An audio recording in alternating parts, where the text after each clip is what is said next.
Well, good afternoon, everyone. It's nice to have you here for our meeting, our first one back from our summer hiatus. So we're all ready to go for another season of council meetings. So I'd like to call to order the August 28th, 2017 City Council meeting. It is approximately 5 p.m. and it is August 28th. And I will start with a roll call, please. Mayor Jim Lang. Present. Vice Mayor Suzanne Clapp. Here. Council members Virginia Cordy. Here. Kathy Littlefield. Here. Linda Milhaven. Here. Guy Phillips. Here. And David Smith. Present. City Manager Jim Thompson. Here. City Attorney Bruce Washburn. Here. City Treasurer Jeff Nichols. Here. City Auditor Sharon Walker. Here. And the clerk is present. Thank you very much. We have cards if you'd like to speak on any of the items on the agenda or for public comment. They are the white cards the city clerk has holding up over her head here to my right. And if you have any written comments for any of the items on the agenda, please, you can fill out one of these yellow cards and we'll read them during the course of the proceedings. And the city clerk has that over her head right now. And they are here to assist you with any of that. We have Scottsdale Police Officer Eric Bowles and Jason Glenn are here to assist you, and they're right straight in front of me. If you have any need of their assistance, they're there for you. And the areas behind the council dais are for staff and for the council access only. There are restrooms under this sign over here, this exit sign over here on my left for your convenience. If you're having any difficulty hearing the proceedings of our meetings, there are hearing assist headsets that are available at the city clerk's office over here. And just ask one of the staff over here and they'll be happy to provide you with one.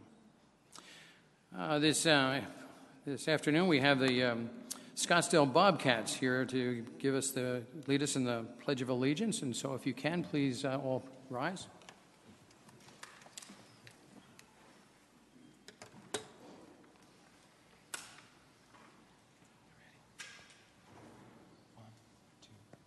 I pledge allegiance to the flag of the United States of America and to the republic for which it stands, one nation, under God, indivisible, with liberty and justice for all.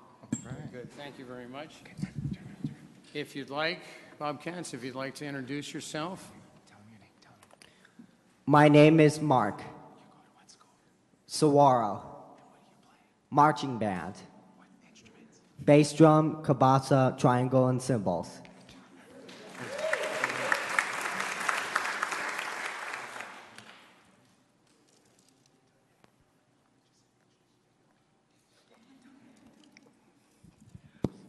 My name is David, and I go to Mojave, and my sports I do basketball, track and field, and swimming. And go Bobcats. Thanks, everybody. Thank you, Coach. Thank you very much.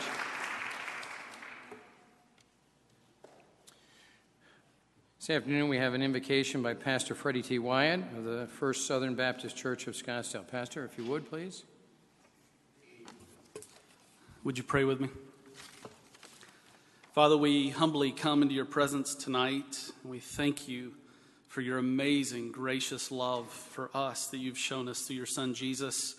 God, we thank you for the many gifts that you've showered our life with, Lord, namely eternal life that is offered through your Son, Jesus. God, we thank you for this great city that you've given us to live in. And Lord, I thank you today for the leaders that work hard to ensure that it maintains being a great city to live in.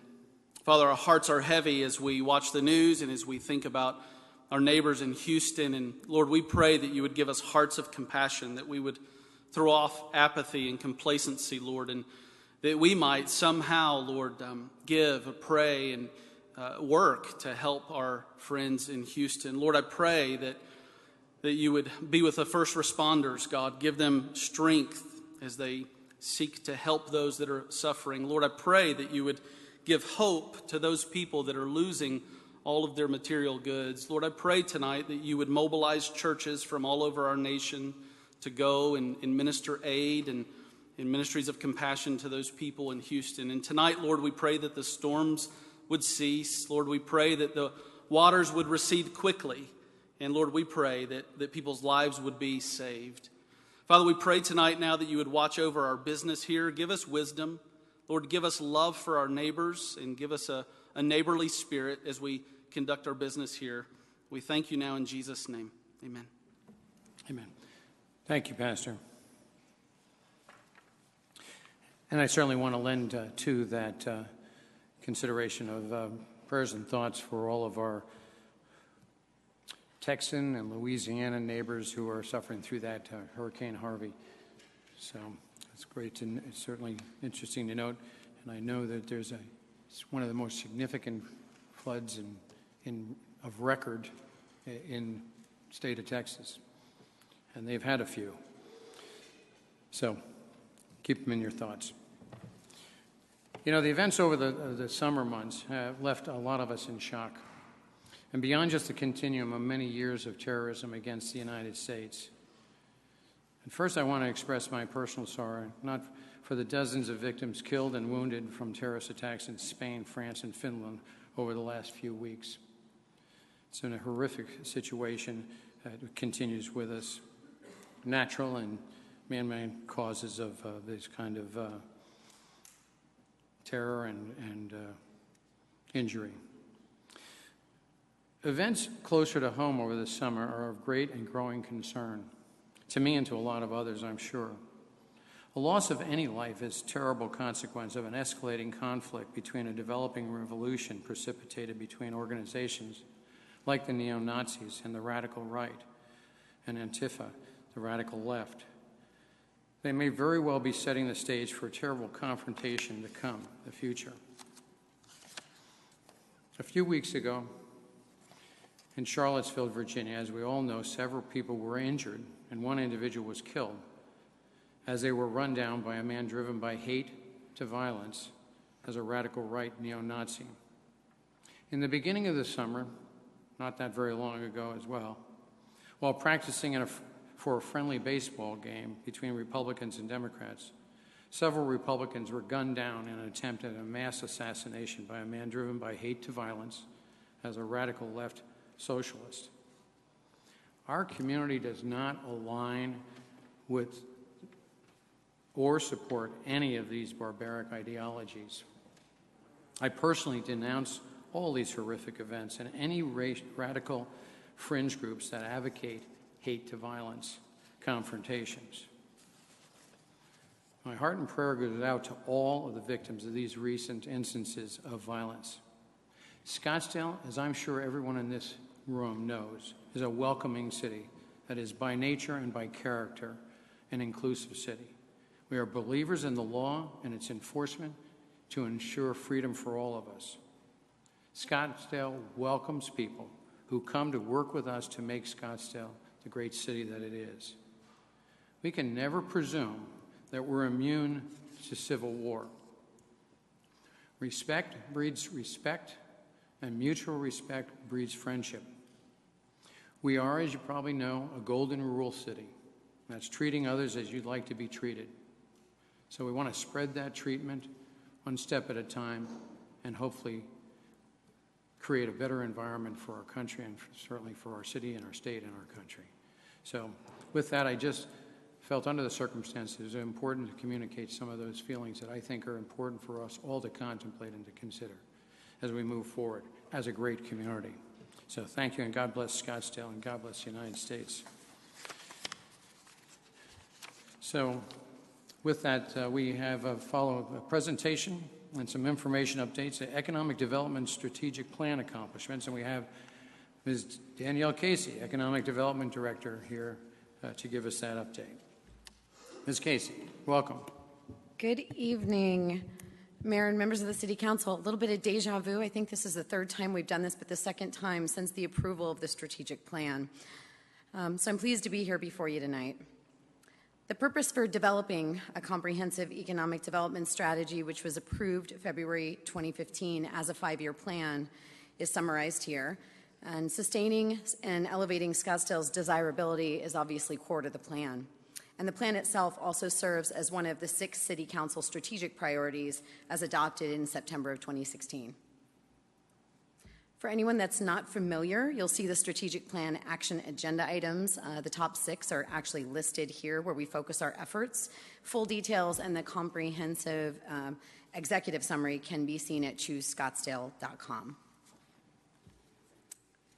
So before I get into some of the details, I'd like to point out that our industry and employment trends since 2012 have been very significant here in Scottsdale. We've seen 30% growth in our technology workforce, 46% in insurance jobs, and 18% in the bio-life sciences fields. In year-over-year comparisons, our retail and industrial vacancy rates have increased slightly, 1.6 and 1.9% respectively, although in comparison to the overall Greater Phoenix region, it still maintains a lower vacancy rate, 12.4 versus 14.4 in the office arena, and industrial is a little bit lower as well, and we're about the same comparable with the rest of the metro for retail. In the current year to date, according to the Scottsdale Area Association of Realtors, our median home sale prices are up 4.1% citywide, and in our downtown alone, it's 8.2%. So some pretty good numbers there. So our achievements for FY 16-17, which I will elaborate on in just a moment, can be summarized very quickly. I know this is some small font for our guests here, by the following. New jobs with strong wages came to the city. Business outreach and retention remained a top priority. Our department was formally recognized as best in class. We did more for small business and enhanced our marketing reach. Our marketing message was also heard far and wide, and focus was given on initiatives that we believe are important to the business community's ability to attract and retain talent. So talking about some of our key performance indicators, in fiscal year 16-17, we documented material influence in the attraction, retention, or expansion of 14 unique businesses, and these represent 1,019 new jobs in the first 12 months of operation. With an average wage of $62,744 and an overall total of 1,631 new jobs if we look over their plans for the next 5 years. So some of the companies are represented here. We also filled over nearly 500,000 square feet of commercial space, and the total 5-year direct revenue impact of the last year's activities was $7.5 million over a 5-year period. And I wanted to add these in. We went back to the exact date of the approval of the Economic Development Strategic Plan, and those are the numbers you see on the right. 16.2 million 5-year direct economic impact, over 2,500 jobs in the first 12 months of operation, 226 business retention visits, and 1 million square feet of space filled. So our retention and growth efforts, as part of those efforts to retain and grow business in Scottsdale, we participated in a number of conferences and events, many that we've produced ourselves, some that we've gone along with others on. A few that I'll highlight here for the sake of time. The AdvaMed conference is the Advanced Medical Technology Conference. Different med tech firms. It's really the top medical device conference in the country. We went with the Arizona Bioindustry Association, and as a result of that, we then had about 30 CEOs on the AdvaMed board and partners in that association come visit Scottsdale. I can't help that they were Cubs fans, but we did partner with the city of Mesa and took them to a game and were able to interact with them and get them to learn more about Scottsdale. And we also began interacting with the International Council of Shopping Centers. RECon is about 37,000 attendees. This occurs annually. It's the biggest retail convention where people do deals and retailers and brokers and municipalities interact. We're able to hold 12 direct on-site meetings and get some great intelligence as part of that event. So some other events and programs that we produce to help market and promote awareness about economic development are, of course, our Mayor and Council Economic Development Breakfast and the 4th Annual Cure Corridor event, which had some revenue at the end. And because of our great partnership in producing the event with some key organizations that may be here tonight, we were actually able to direct some dollars towards the Business United for Scottsdale Schools program, and also a few funds that were left over also allowed us to host an event where Lisa Clark from the Mayo Clinic's Destination Medical Center agency in Rochester came and talked to us about the creative approaches they're taking to economic diversity with Mayo and that community. And finally, with our chamber partners, the great photo here is the private G collection, auto collection. We hosted an event with where about 90 Scottsdale and regional area commercial real estate brokers showed up and learned more about Scottsdale, why they should be directing their clients to our community. So that was a great program and made possible by our partnership with the chamber. Oops, how do I go back one? Can you take me back one slide, Brent? Okay, well, I can keep going. Due to previous results, we did secure $10,000 in new sponsor funding in the previous slide, which I missed. But where's my, look at that, I'm a tech queen. Anyway, so we continued our small business training series, and it saw more than 160 participants, 15 direct mentoring appointments, and then we had 17 volunteer instructors that came out to produce that program that was held at SkySong, and they sponsored the evening space for us as well. We were also instrumental in the support of the Rise of the Rest bus tour, Phoenix Startup Week, Venture Madness, and a lot of other activities, and also directly assisted 32 small businesses one-on-one during the year. Some of our special initiatives I wanted to touch on. We know that downtown parking has been a big focus, so in partnership with the Transportation Department, we have a parking management enhancement solicitation that's nearly complete. We've talked about this quite a bit, something that's going to help our enforcement officers know when a car has been in a space and also provide a public app. So please know that is on track and hopefully coming soon because we've gotten through the whole RFP process and then now we're working on how to bring that forward physically. ScottsdaleSites.com, if you haven't seen it online, anyone in the audience, it's a really wonderful online web-based mapping tool. Anybody can access it. And the information available are properties that are listed in Scottsdale, commercial properties, with size, use, cost, contact information, demographic reports, consumer spending, and then a ton of detailed business data. And you can look at all of this by drive time or radius. But what's been really fun this year is we've enhanced it with data layers that businesses are telling us their employees want to know about. So things like biking paths and, community amenities and schools and even public parking garages. Finally, we launched an online feedback portal with our using a third-party organization and got some very valuable input from the business community, 136 respondents, that we're going to be using that data to dig down further this year and better promote the things that they said were doing great, and then better understand how we can improve in the areas that they said that they'd like to maybe see some improvement and attention to. All right, so our strategic marketing. These efforts really focus on providing messages, tools, and information to site selection professionals, commercial real estate brokers, companies, and what people don't think about in economic development is the talent, the people that want to work at those jobs. So we did a national email marketing campaign to site selectors. We also partnered with Salt River Project. The photo on the right you see, they actually funded and paid for about $16,000 worth up at Signature Flight in the air park. And then it directed people back to our website. It was a really nice message when people arrived there talking about the business benefits while they're visiting Scottsdale. Our Choose Scottsdale website sessions also increased, and the number of people that were immediately leaving the site after hitting it maybe by accident decreased. So that means our search engine optimization enhancements are getting better, and we still do plan on a full rebuild this year so it can be even more useful. I've already told you about our recognitions and awards in terms of our accreditation, but I wanted to also add that 2 of our team members achieved Certified Economic Developer status this year. It's a very grueling exam, so kudos to Bob Tunis and Rob Millar, and also we did receive some additional awards for the department. A few items of focus for next year. There's quite a bit going on. I'll tease it up a little bit and let you know that some things outside of our normal operations are doing things like leveraging our partners at GPEC to look at our air park area and help some of their private members give us advice on what we can do to encourage and attract revitalization in the way that we want to see it in Scottsdale. We also are exploring tools and programs for small and downtown businesses in concert with the completion of Downtown 2.0. And we're going to collaborate with ASU on events and initiatives where we work to attract alumni back to Scottsdale. Carolyn, I'm almost done, so I'm almost just on time.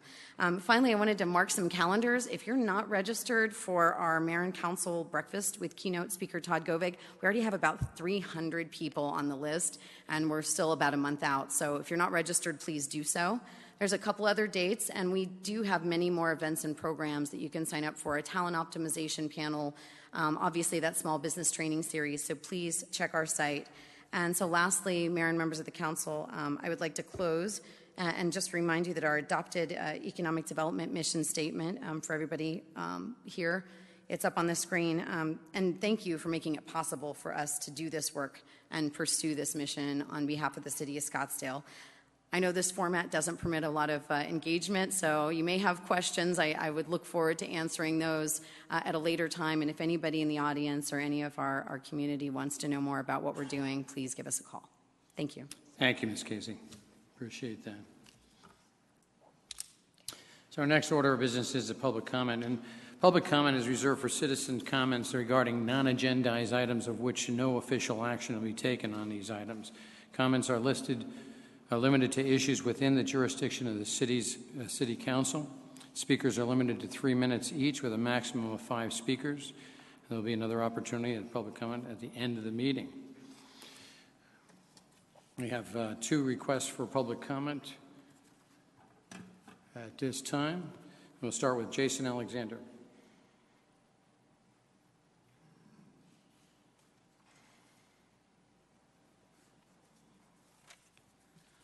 Jason Alexander, 9976 East Jasmine Drive, Scottsdale. I represent the No DDC nonprofit. And I wanted to talk to you about the progress our group has made over the last month. And what makes our progress so interesting is it comes right on the heels of DDCS literally giving the city their best shot. In the last month, we have gotten endorsements for a public vote from former Mayor Mary Manross, from former President of Scottsdale Community College, Art Decabooter. The League of Women's Voters endorsed a public vote. The numbers following us on Facebook and on our email list continue to grow. We have been invited to speak at the Arizona Forward Council. We will be addressing the Conservancy stewards this coming week. Last week, Howard Myers and I addressed the editorial board of the Arizona Republic.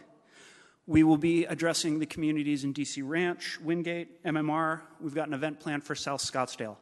There is a lot of interest in hearing what we have to say and hearing our opposition point of view to the Desert Discovery Center or Desert Edge plan. The most interesting thing that happened while you all were on break was we put out a survey on Facebook. We put out it through SurveyMonkey. And certainly, you can take issue with the methodology of just about any survey. I'm not going to say it was the most accurate that's ever been done, but we did go through a professional group. We paid to have it performed. And we had about 9,000 people look at our survey. We had about 2,000 people participate in the survey, including the advocates for the Desert Discovery Center Scottsdale. We know this because, as you all know, we get all their email. People were sending us messages, hey, I just got a message from Campana and her team that I should go take this survey. And we think that's great. We are so thrilled that they participated because they're not going to be able to say that this was just filled up with numbers through our people. Literally, they gave it their best shot to influence the survey as well as our community. Now, the most interesting thing, the survey obviously, in terms of geography, started out with the most number of responses in North Scottsdale. That's where our community group has its biggest strengths. But over the couple of days that we promoted it through Facebook, we saw the survey respondents expand out across the city. And in South Scottsdale in particular, we saw like 95% opposed to the project. And I'm not talking about maybe if there was a public vote, flat out opposition to the project. I think the feedback that we consistently get, again, while we can differ on methodology, consistently shows that people want this put to a public vote. We would invite you guys, we would invite DDCS to work with us and put together another survey that we can all agree on and do it together. Let's get an answer. Let's put this to a vote. I'm going to wrap up. I'm just going to ask that you consider bringing me back to speak on the agenda on your September 26th work study so I can give you the opposition point of view. You've obviously gotten the pro point of view many times from Ms. Campana. Level the playing field. Listen to the people. Listen to all these folks who are saying, let's talk about this. Let's put it to a vote. Thank you very much. Thank you, Mr. Excuse me, please. Appreciate it if there were no clapping and no booing and none of that kind of thing. I'd appreciate it very much. Just the decorum of the meeting. But thank you, Mr. Alexander. And next is Mark Stewart.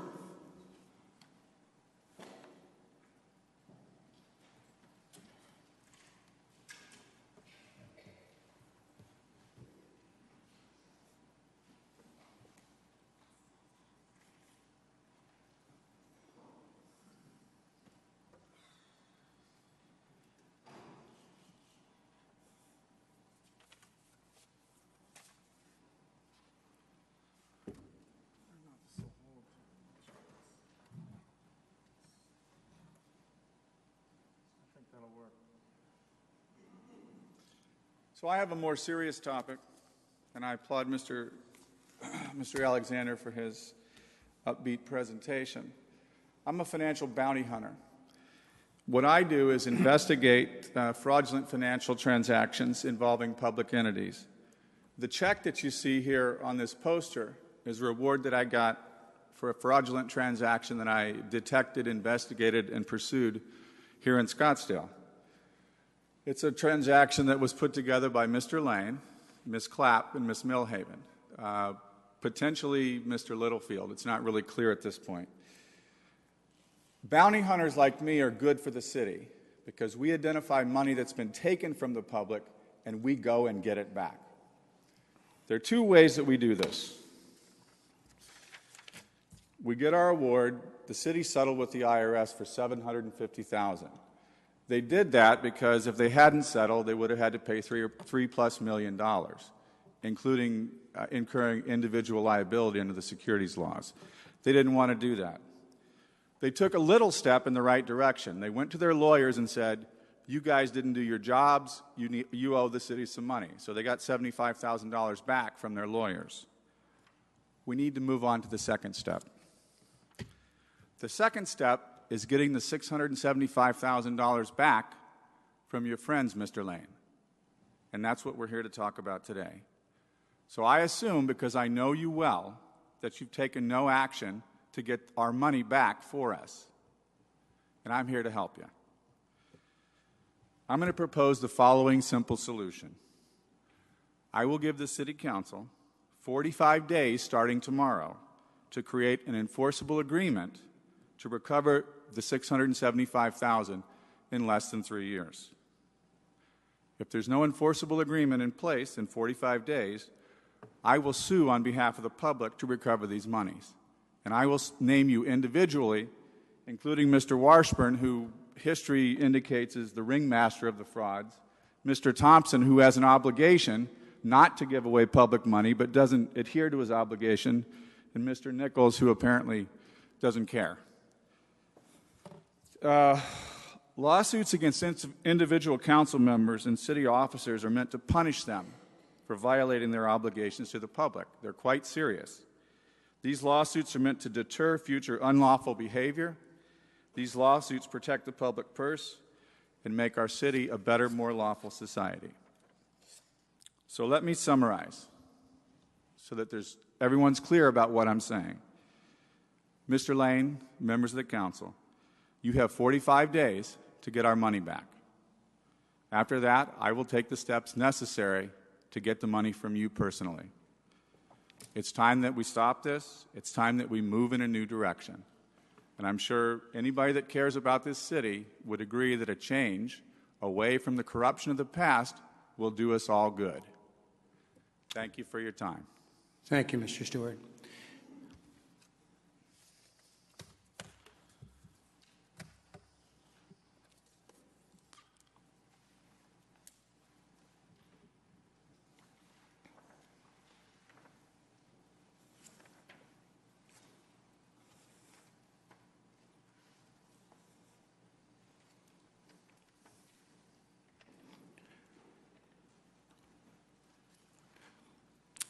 Since Mr. Stewart criticized me by name, I have the right and I want to respond to those criticisms.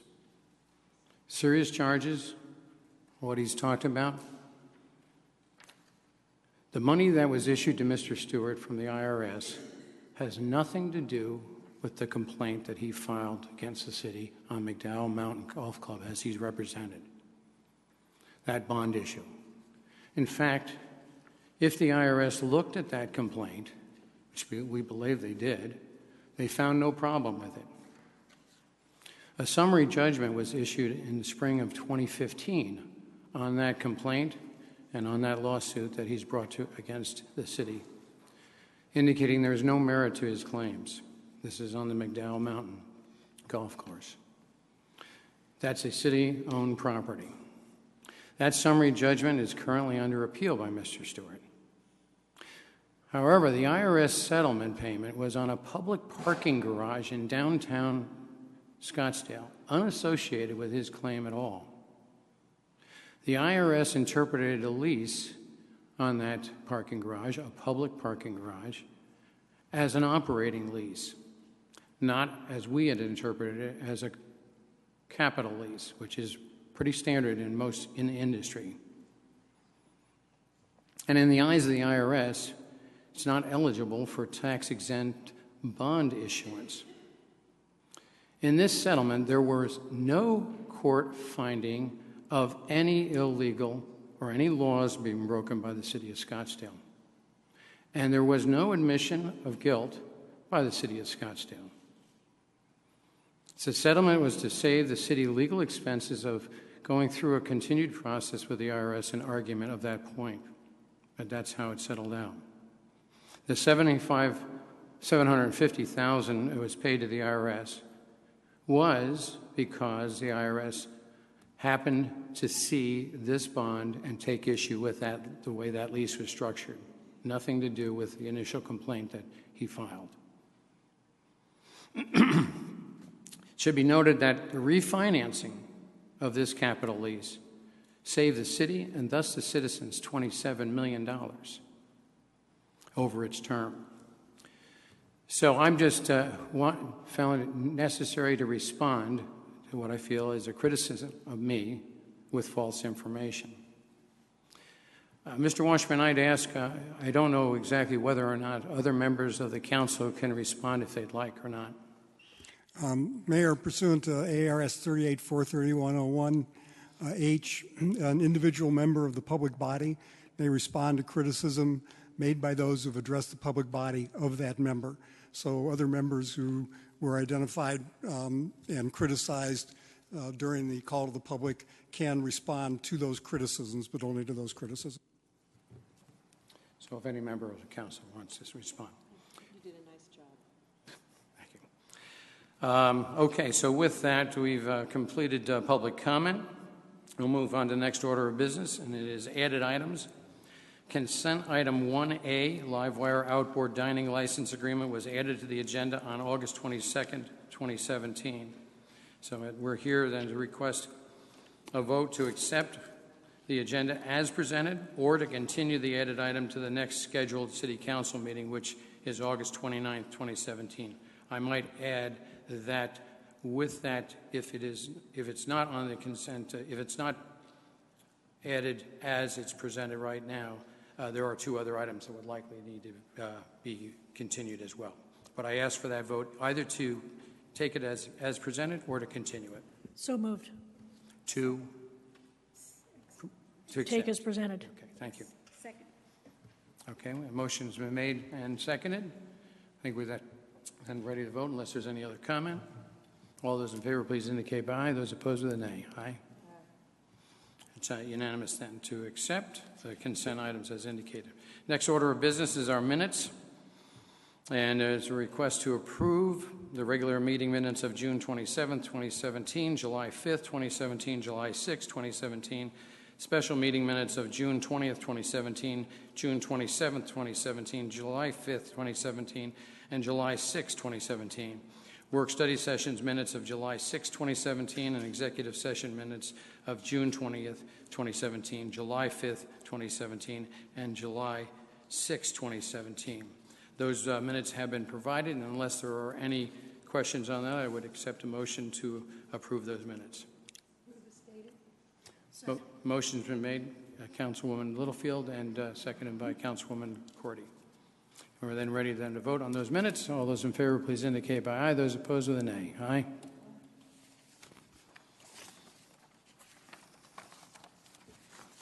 All right, now we do have the next item of business are consent items 1 through 20, but we have had an indication, excuse me, that items 1, 1A, and 2, we'd like to take them separately because they are for a separate vote, excuse me. No presentation has been requested, but for a separate vote.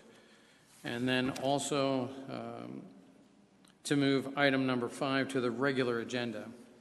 So we would move 5 to the regular agenda, and what we would do at this point in time, let me see if I've got... Mayor? Yes? I'd also like to move 16 to the regular agenda, please. 16 to the regular agenda.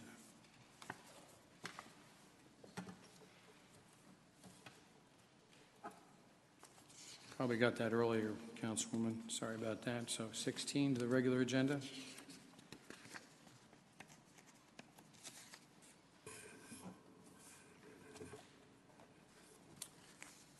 Okay, so 5 and 16 to the regular agenda. And 1A, 1A, 1A, and 2, just for a separate vote. So if there are no other, let me just make sure I have no cards for any other items. And I do. We have a request to speak on item 18 and item 20 on the consent agenda. So that's a request for 3 minutes to speak on both of those items. And item 18 is City Auditor's Fiscal Year Audit Plan, and item 20 is the indemnification of City Treasurer in the Mark Stewart et al. Versus the City of Scottsdale Federal District Court cause. So indemnification of the City Treasurer. Those 2 items, and we do have Mr. Stewart to speak on these 2 items, and it's 3 minutes for both those items from consent. So, Mr. Stewart.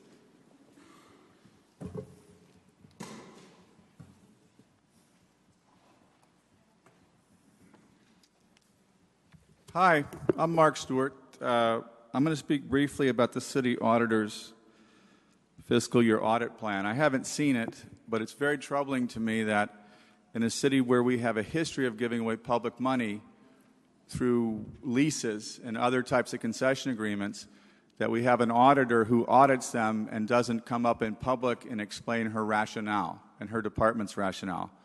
One of the things, we're going to be in court on October 18th over the Tournament Players Club lease. As Mayor Lane is probably proud to say, that's a lease that he helped negotiate, where we, the owners of the most profitable golf course in the United States, lose on average $2 million a year.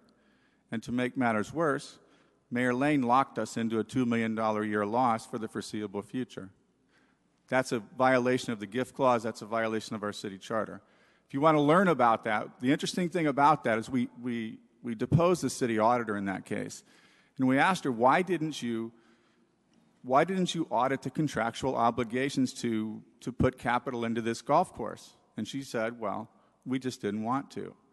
Anybody that's involved in any kind of a business with a lease where you have capital obligations knows that that's the onerous and risky part of the lease. And so if you're not auditing that, what are you really doing? So I want to get that on the table. I think Ms. Walker's in a bad position. She came in relatively late in the game, and we have this history of giving away public money through these leases and concession agreements. So I'm going to ask that you take this off and that you agendize it for some later time and have her publicly explain what her role is and explain how her techniques compare to the techniques of every other municipality in the state of Arizona. Because we've benchmarked these against Maricopa County, the city of Tucson, the city of Flagstaff, the city of Yuma, San Diego, San Francisco, Los Angeles, and we don't do what they do. And every single time, the city's the loser. And every single time, people that have close relationships with Mr. Lane, Miss Millhaven, Miss Cordy are the winners. So this needs to come out in the public. Ms. Walker needs to take this off the agenda item and come out and explain, these are the obligations in contract. This is how what I do compares to what other municipalities do, and here's why I don't do what they do. So let me move on to the next item. And let me give you one other thing. I emailed this to the council. Can you guys put that up there? Mr. Stewart, you're going to need to pretty close to wrap it up. Well, this goes into the next item, but Well, no, I don't, but the 3 minutes is just about to expire. Mayor Lane, I know you're afraid. If you want to just cut it off, go right ahead. No, I'm just telling I understand your fear, sir. I don't want you to be apprehensive. Mr. Stewart, it's 3 minutes. If you want to continue just to hit this one item. Well, this actually is part of this item. Okay. This is a fraud alert that's put out by the Arizona Auditor General, where he talks about protecting public money. Every single person up here on the City Council has an obligation to protect public money, whether they want to or not.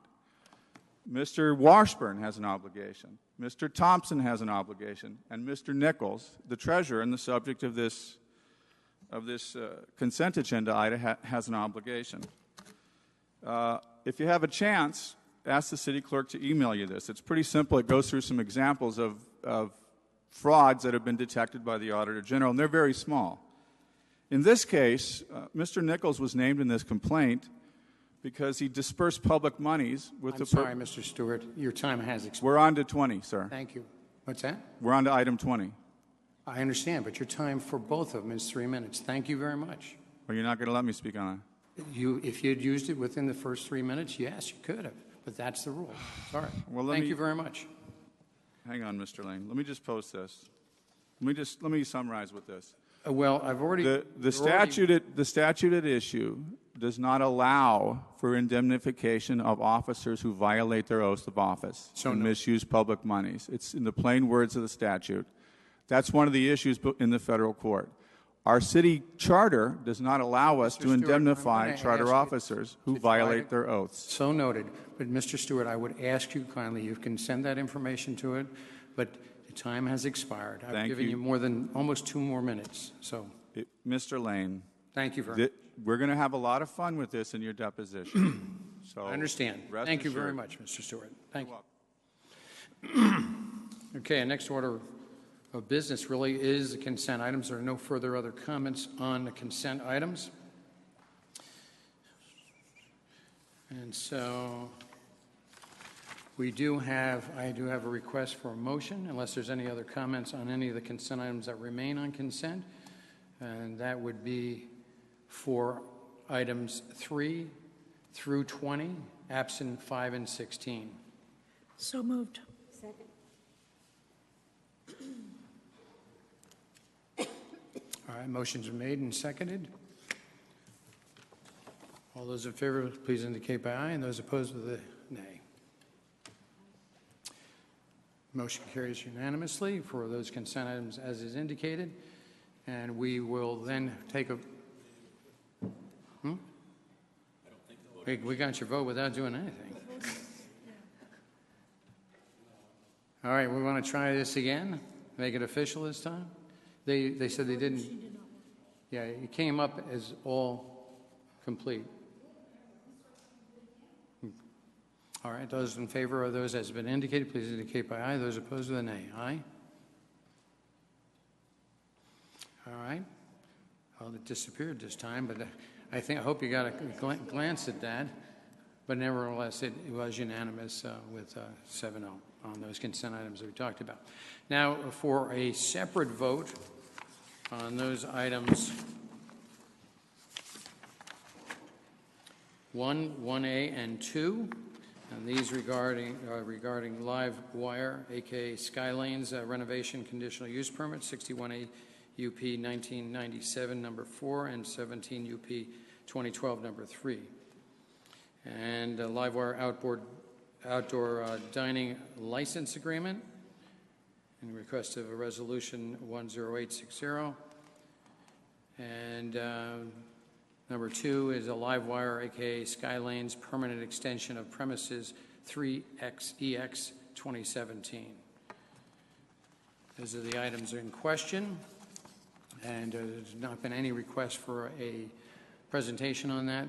So we are, unless there are any other questions from the council members, we're ready then for a separate vote on that, on those three items. Mayor, I move to approve consent agenda items 1, 1A, and 2. A motion's been made and seconded.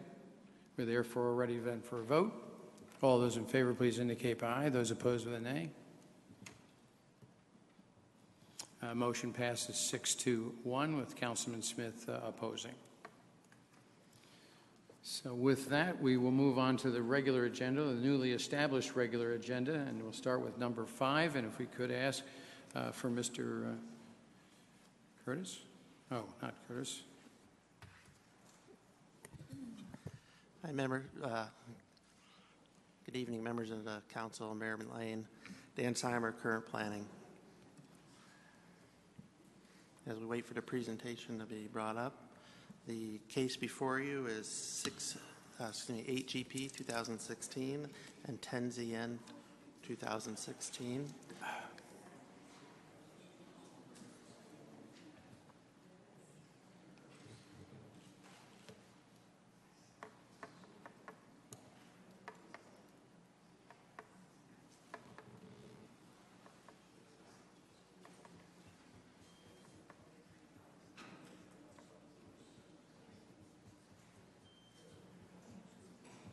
That's not the right one.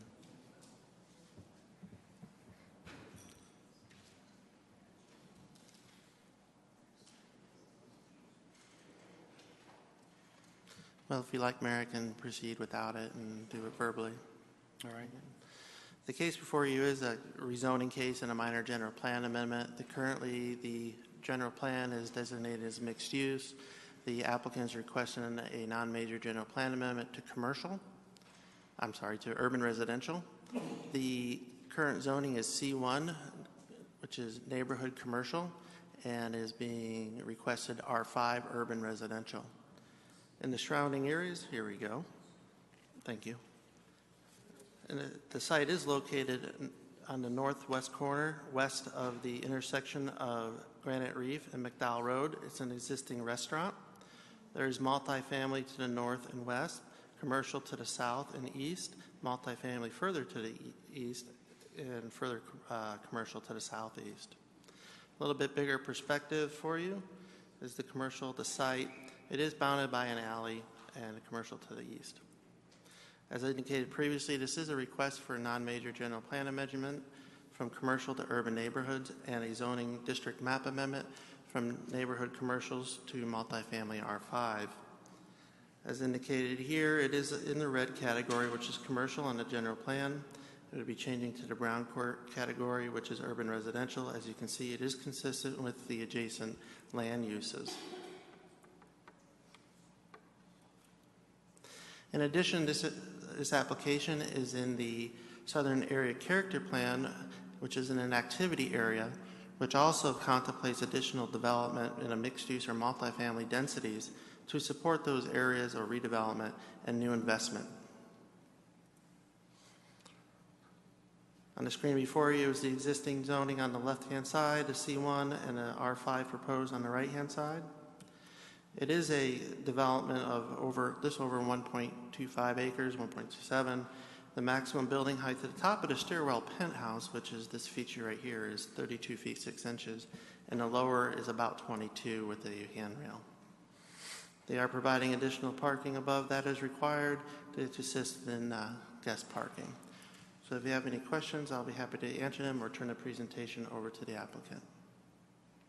Thank you, Mr. Summer. We do have a couple of requests to speak on it. Would the applicant like to speak first, or would they? Yes, okay.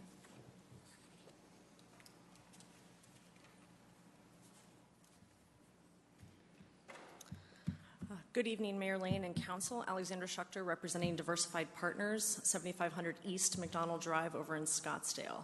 And I also have a presentation. I'll wait for that to be pulled up.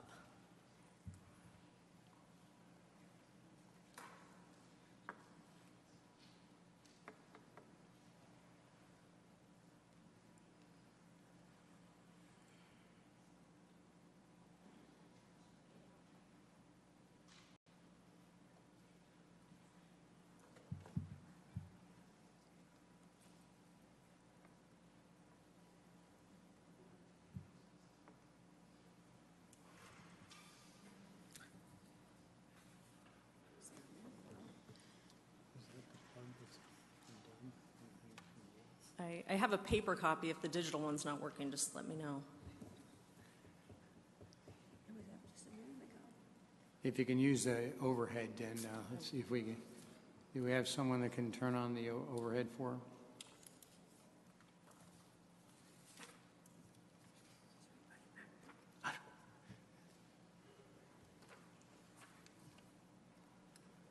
Oh, it's working now. There you go. All right. As some of my initial presentation is going to reiterate a little bit of what Dan said, but the project location is over on McDonald Road and Granite Reef Road, just off of the northwest corner. Our property size is just a little bit over 1.25 acres at 1.27. Currently, the zoning is designated as commercial, and we're requesting a change to urban neighborhoods under the general plan and a C1 to an R5. The surrounding uses are R5 to the north, C1 to the east, C1 to the south, and R5 to the west. Historically, the property operated as the Voltaire French restaurant for 34 years. After 34 years, they changed their name to the Brooklyn Cafe and were open one additional year. They closed in April 13th of 2014, and it has been vacant for the past 3 years. Currently, the property is subject to blight and is underutilized and needs repair. Here you can see some of the current photos. Some additional ones for your reference. And the parking lot out back of the property. One of the reasons that we're proposing that this site be rezoned to R5 is that there is a significant amount of commercial vacancy in the immediate area. As you can see, the Bashas' Shopping Center that is across the street has nearly 18,000 square feet of commercial vacancy as it sits today, and it's been vacant for quite a number of months. Same with the commercial office space that is across the street with nearly 9,000 square feet of vacancy. The viability of our site as C1 and being utilized anytime soon under its current conditions are not likely, which makes it a wonderful infill project for R5. Contextually, you can see our site fitting into the neighborhood. It's going to be up against a couple of commercial uses and against an apartment complex. Here's an up close of the site plan where you see 18 townhome owner-occupied units proposed. There's an amenity area that shows a pool and 9 guest spaces.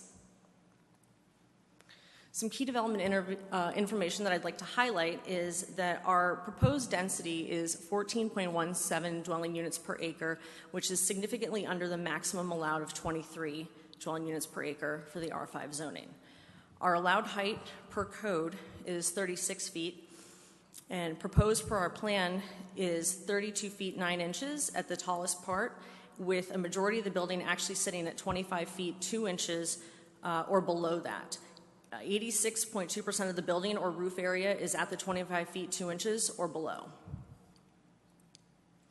Our open space is above the minimum required for the development, and our private open space is well above the minimum required for the development. Part of our private open space actually includes a 3rd floor outdoor patio. Our parking required, as Dan mentioned earlier, is 36 spaces, and we're providing 45. Our extra parking is an additional 9 spaces, which is which is 900% above code. One of the concerns that was also raised as part of this proposal is the potential for traffic. And under the C1 zoning, there's an estimated 570 more trips per day that could generate from C1 to R5. So the traffic generation goes down significantly. I know we haven't quite gotten to the DR stages yet, but in a context plan, here's some of the proposed elevations and massing to get an idea of what our development would like to look like. Here's an additional view as well. In summary, this site has been vacant for 3 years, and we believe it's an excellent site for infill, especially in this neighborhood. The site is currently very underutilized. As I noted earlier, commercial vacancy in the immediate area is high, and this targeted infill redevelopment, such as the proposed plan, will aid in revitalization of the area. The zoning request of R5, it complements the existing development to the north and to the west, and the proposed plan addresses concerns raised from stakeholders during previous neighborhood outreach and previous planning commission hearings. In closing, we are excited to bring much needed activity to the neighborhood. I'm happy to answer any questions you may have, or I can reserve my time for after public comment. Very good. Thank you. We will go to public comment right now. And Councilman Smith, would you mind if we waited until we had public comment? Okay. All right, we'll start with Christina and Javier Haring, and pardon me if I've mispronounced that. You can correct me at the podium if you would.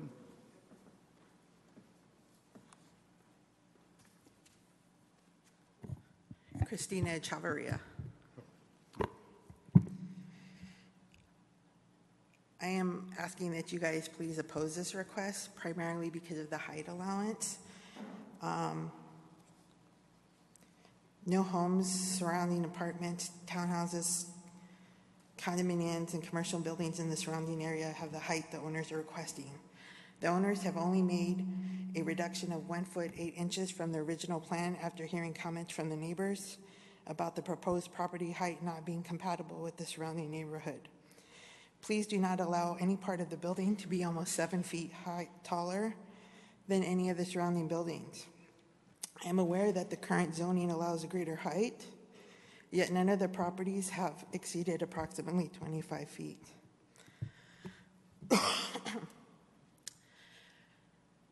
I'd like to use this as a comparison, like when you walk into an elevator and they say 20 people are allowed in the elevator.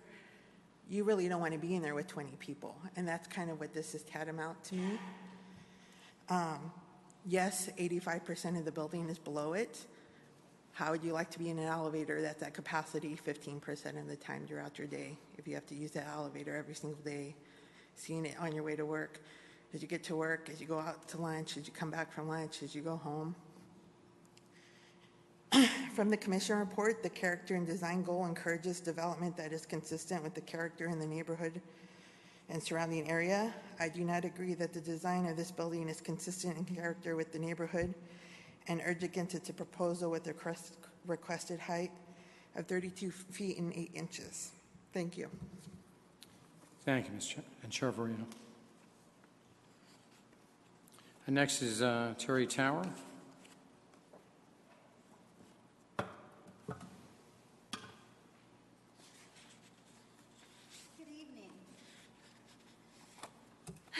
I've never done anything like this, but I'm very passionate about my neighborhood. My name is Terry Tower, and I live at 8205 East McDonald Drive. I will be approximately 1 block down from this development. So I care. I care what my neighborhood looks like. I care what Scottsdale looks like. When you drive down the road, you have wide open spaces. You see trees. You see Camelback Mountain. If we keep going up, we're losing our character. We're losing what we all moved and live in Scottsdale about. So I want to introduce you to my neighborhood with pictures and just a little blurb. This is McDonald Drive. This is looking to the east. The development is that little red building. But I just want you to see the open space and the open sky that we get to see, the long trees that have been, growing all this time. I want you to see the sky. This is a picture. You're standing on Granite Reef. You're looking down McDonald Drive, so you're facing west.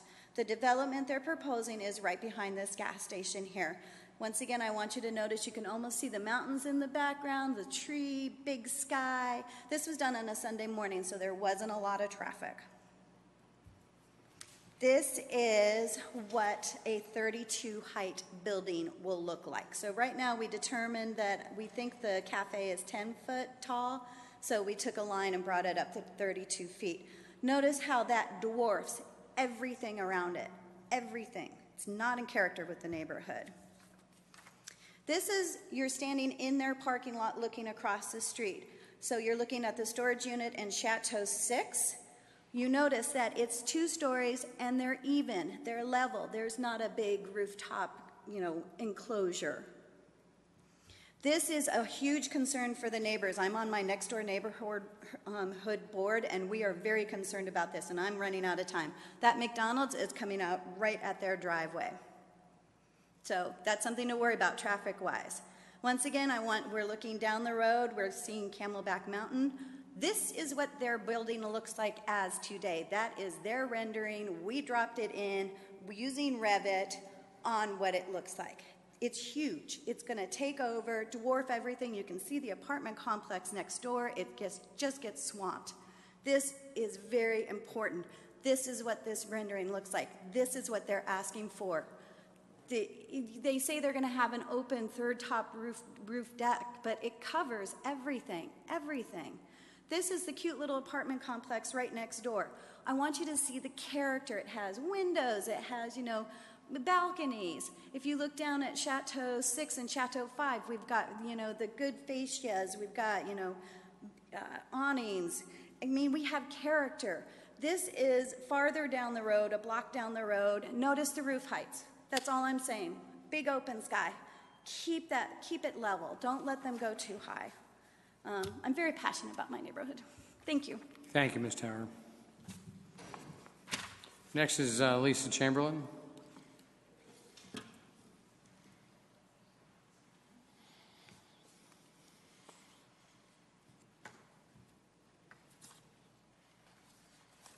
Lisa Chamberlain, 8326 East Arlington Road. I also live in the neighborhood. I'm a longtime resident, and we all disagree. Many of us agree it's too high. And our concern, my major concern, my husband pointed out to me after recovering my patio umbrella from the front of the house over the monsoon winds, open-air patios at a third-story level right there on the corner is a launching pad for everything that's in those open-air patios. I'm assuming they're not going to put concrete furniture up there, which would be the only thing you couldn't get off that roof. But if you noticed before, third story, completely open. That was their selling point for getting their third story height. It's a launching pad when any of those winds come in. Thank you. Thank you, Ms. Chamberlain. Next is Rhonda Hightower.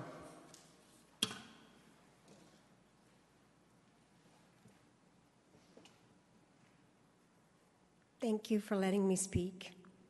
And I love what you said, Mayor Lane, that Scottsdale is the golden rule city. Do unto others.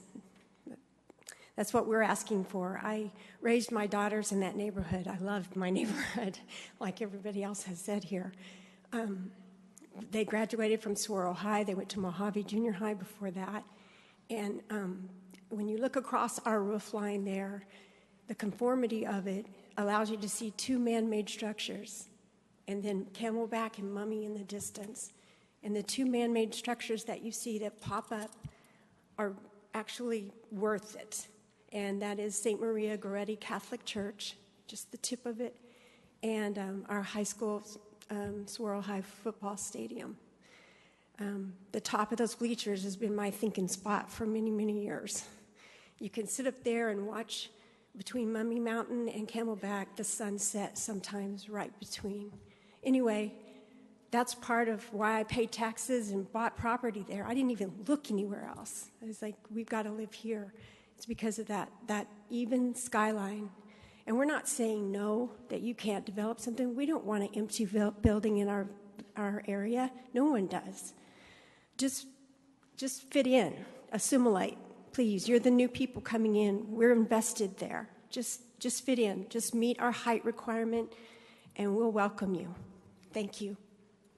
Thank you, Ms. Hightower.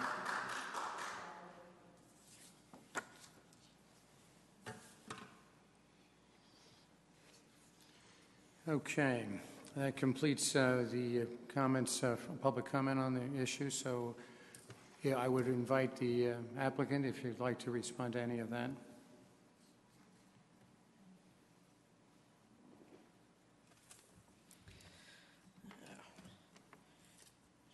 Mayor Lane and Council, I believe that the number one issue raised right now was height. And while I appreciate, Ms. Towers' presentation, I believe that the height exhibits actually greatly exaggerate the proposed height in context with the neighborhood. The most recent residential construction in the immediate area are the Montera condominiums that were built in 1980, and all other nearby multifamily housing was constructed in the 1960s and the 1970s. This would be the newest proposed multifamily housing in the neighborhood, and the floor and parapet heights are consistent with a modern building typology. I have a small height exhibit that might add a little bit of context to this.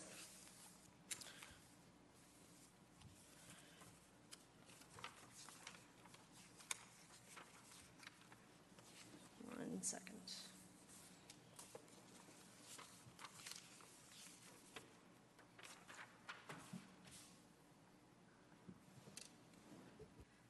Right here, and I apologize if it's not very clear, a little too shiny on here. Here is our subject property, and the Viridian Apartments next door with the zoning of R5 are 29-foot average. We actually had a surveyor go out and laser measure all of these nearby buildings to measure their height. The Park Scottsdale townhouse sits at 28 feet to its tallest point. The Chateau de Vie townhouses with an R4 zoning sit at 27 feet. The Bashes, which is the tallest building in the commercial across the way, sits at 33 feet. And the other townhomes in the area sit at 27 and 28 feet. What we're proposing height-wise does not fit out of context in the neighborhood. I do believe that there's, again, a small percentage of the building that sits above the 25 feet that we're proposing, and it houses a staircase in order to go upstairs to the outdoor patio. Should you have any questions about the elevations, I have an architect here who's more than willing to answer them. I'm sorry. Thank you very much. And if you could stand by, we do have some questions from the council then. And we'll start with Councilman Smith.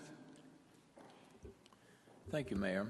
The first question, I think, probably is for you, Dan. And I'm assuming that this is a little brain spasm here, but on page 3 of the City Council report, under the applicant's proposal, it says the development information. The development proposal includes 4 three-story multifamily condominium buildings. Is that a carryover from the olden days? And Mayor, members of the council, I believe that is a typographical error, so it's mainly. what would be the correct phraseology for that sentence then?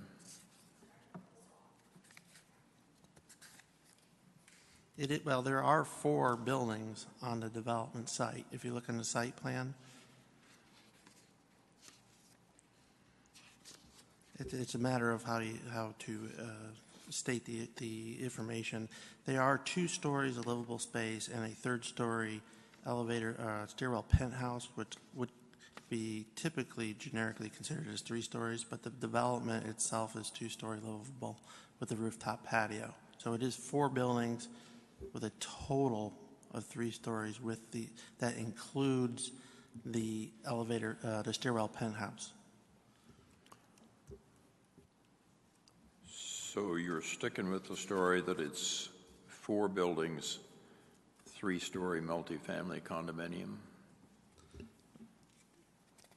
Mayor, members of the council, Councilman Smith, essentially, yes, as it's defined by code, it is a 3-story building, although it has 2 stories of livable, and on the 3rd story, it is a rooftop patio. I think that's kind of the crux of the problem that the neighbors are having here, is that even though this is touted as a 2-story building, and in fact on page 1 it says 2-story, 18-unit multifamily development. So when it says 2 stories one place and 3 stories another, it gives the neighbors, I think, a justifiable degree of angst about what's really going here. And I think the angst arises from the characterization of what you're calling the 3rd story, which is it may be a patio and may not count as living space, whatever, but quasi-enclosed the way it is with the elevator shaft and so on and so forth. Visually, it's going to look like a 32-foot or 33-foot building. It's going to look like a three-story building, even though people may not be out on the rooftop at all times. Is there a stipulation, before we leave this point, is there some stipulation by the developer that the rooftop would never be finished into a third-floor livable space? Yes, I believe we were stipulated to that and agreed to that stipulation at Planning Commission and are prepared to agree to that again tonight. Another question for you, Dan. When you look at these changes in zoning from commercial to residential, some people applaud that, hands down, no questions asked. I probably approach it more cautiously because I know if it's commercial today and we change it to residential, we'll play hell to ever change it back to commercial. Zoning just doesn't work that way in the city. Nobody wants to take a piece of property that's residential and move it to commercial. So the question in my mind, without regard to the fact that the restaurant hasn't operated for 3 or 4 years, how does staff satisfy themselves that this will, let me say, never be needed as commercial space? Do you do any kind of balance of residential versus commercial, as we did in the land use study in 2013 to determine what the commercial requirements might be?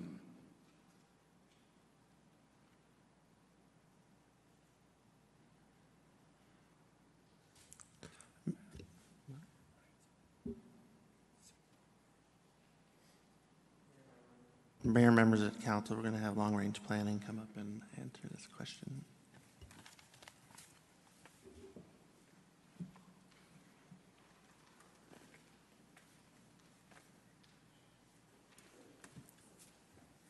Mayor Lane, members of the council, Sarah Jevronic, Long Range Planning. And if you look in the staff report, as you referred to, there was a 2013 study that looked at land uses throughout the city and the demand for different types of land uses. And the 2013 citywide land use assumptions report looked at the projected uses in the south sub-area of the city, and it projected that there would be additional urban residential development in this area, approximately 136 acres. And at this point, there have been 42 acres that have been entitled. And so having this additional urban residential land use in the southern portion of the city is consistent with the 2013 citywide land use assumptions report. And so it's something that we did take into consideration when reviewing this proposal for the townhomes. I hear what you're saying, that the land use report 2013 said we had the prediction of 136 acres of additional residential in south. Was that coming in some cases from conversion of commercial to residential? More specifically, what did the same report say would be the commercial growth or decline over the same period? Sure, I understand where you're coming from. I think one thing to consider, especially in the southern area of the city, is it's predominantly built out, and so there would be some conversion from other land uses potentially to residential happening as a result of that.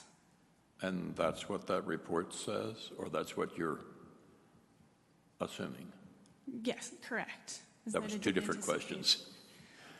Correct. It does anticipate some change in land uses from other categories to urban neighborhoods or potentially to other land uses that they see there being additional demand for that doesn't exist at the moment. Well, I think on any project like this, when we're taking a piece of commercial land out of inventory in perpetuity, and that's what it will virtually be, it would be helpful for council if you made a fairly compelling argument for why this was a wise thing to do. And it may well be. It may be that the commercial necessity in this intersection will not be as much in the future as it has been in the past. But it would be helpful if we had some discussion for that.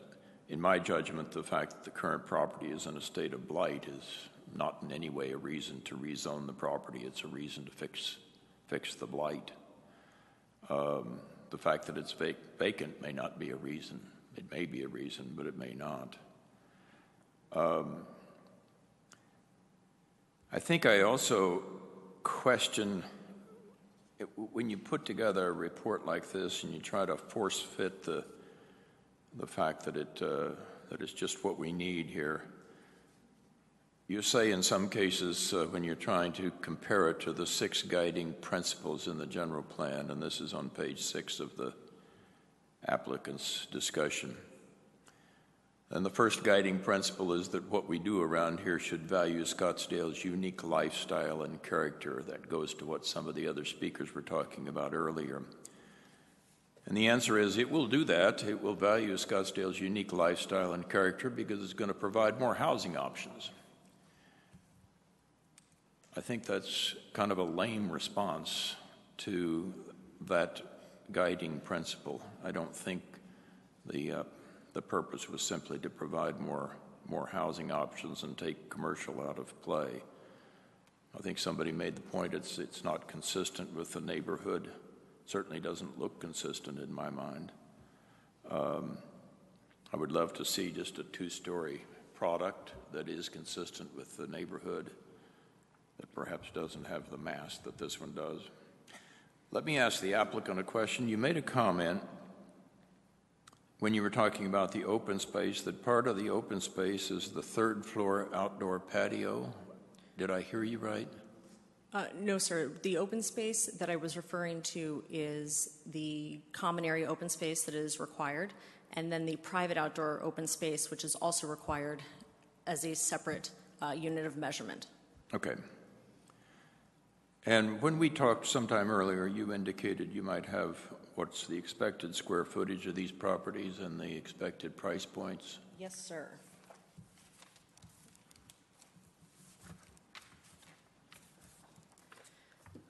So there is a proposed 2,200 square feet per unit, which includes a side-by-side garage. There is 1,800 square feet of livable space proposed, and the price point is anywhere between $200 to $225 per square foot by the time it's built out and fixtures and finishes are chosen. Okay. Well, I know my comments have been somewhat negative. I do appreciate the applicant's willingness with the Planning Commission to reduce what was otherwise a 3-story all-enclosed living structure to a 2-story, and also to increase the parking spaces available for visitors. I think those are moves in the right direction. I'm still obviously troubled by some of the issues that I've raised, not necessarily just with your application, but with the presentation to council. Thank you, Mayor. Thank you, Councilman. Councilwoman Littlefield. Thank you, Mayor. This has been very troubling to me. I am very familiar with the area. It's at the old Voltaire restaurant, which I personally liked a great deal when it was open. But it's been closed for several years and has no anticipation of reopening. There's also a great deal of closed and unoccupied commercial space nearby, which limits any anticipation of additional commercial opening on the site in the near future. In fact, this project is quite run down, as we could tell from the pictures. I drove by it. It is not usable as it is, and it could easily become a problem in the area if it's not addressed. I have a number of comments, most of which were addressed by Councilman Smith. It kind of took some of what I was going to say. However, several of the residents have contacted me regarding concerns with this plan. And a couple just wanted the land to continue as it is, and I don't think that's a very good idea at all. I think that's asking for trouble. Sorry, can't approve that. But several folks had more defined questions and issues. One was traffic. Since the site is currently closed and unoccupied, any development would cause an increase in traffic. However, by changing the zoning to residential from commercial, I would think that the increase would be a great deal less than if this site were eventually developed as a commercial property. So if it was like a gas station or a grocery store or a mini mart or another restaurant, there would be a greater increase in traffic than if it's a residential neighborhood. Am I correct in that assumption or not? Anyone on staff who can answer that? Mayor, members of the council, Councilwoman Littlefield, that is correct. The commercial use has a significantly more trips per day than a residential use. Thank you. Other concerns that the neighbors had was that the 3 stories of height in 1- and 2-story neighborhoods, which we've discussed here, and also, I'll get into a little bit more detail here, the language of the approval by planning allowed for 2 stories of living space with the garage as part of that living space in the lower story, and a 3rd story being an open-air balcony patio configuration. Several folks are very concerned that the garage level would convert simply to a garage with no open space or no living space, and that the 3rd floor would be enclosed, and instead of having an open-air patio, it would be the 2nd story allowable living space as an enclosed story on the 3rd level. I asked Alexandra about that when I met with her on this issue, and we talked for quite a bit on this issue.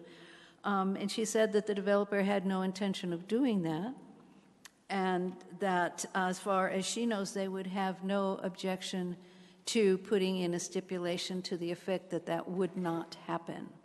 So I contacted legal and planning and asked them to create for me a stipulation that would disallow the enclosure of that 3rd floor patio into a 3rd floor living space part of the home. And I will read it, Mr. Washburn. If I get this wrong, please correct me. Except for a stairwell, except for a stairwell penthouse above the 2nd floor to access a rooftop patio and parapet walls or railing, a patio above the 2nd story shall not have enclosed walls, roof, or trellis. Would that be acceptable to the developer as a stipulation to acceptance on this project? Yes, that's an acceptable stipulation. Thank you.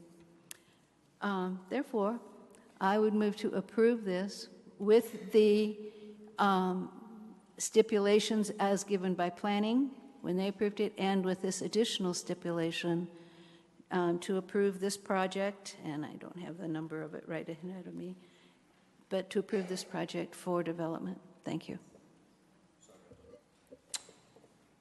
Motion made by Councilwoman Littlefield and seconded by Councilman Smith. Would you like to add anything to your second, Councilman?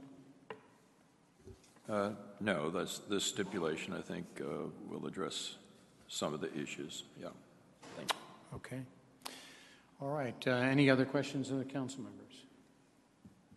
Seeing none, and we have no further comment cards on it as well. Thank you very much for the presentation. I think we're then ready to vote. All those in favor, please indicate by aye. Those opposed with a nay. Aye. Motion passes unanimously 7-0. Thank you. All right. That moves us on to the next regular item, which is item 16. And for the record, this was moved from consent, and it is the Experience Scottsdale Destination Marketing Services Agreement.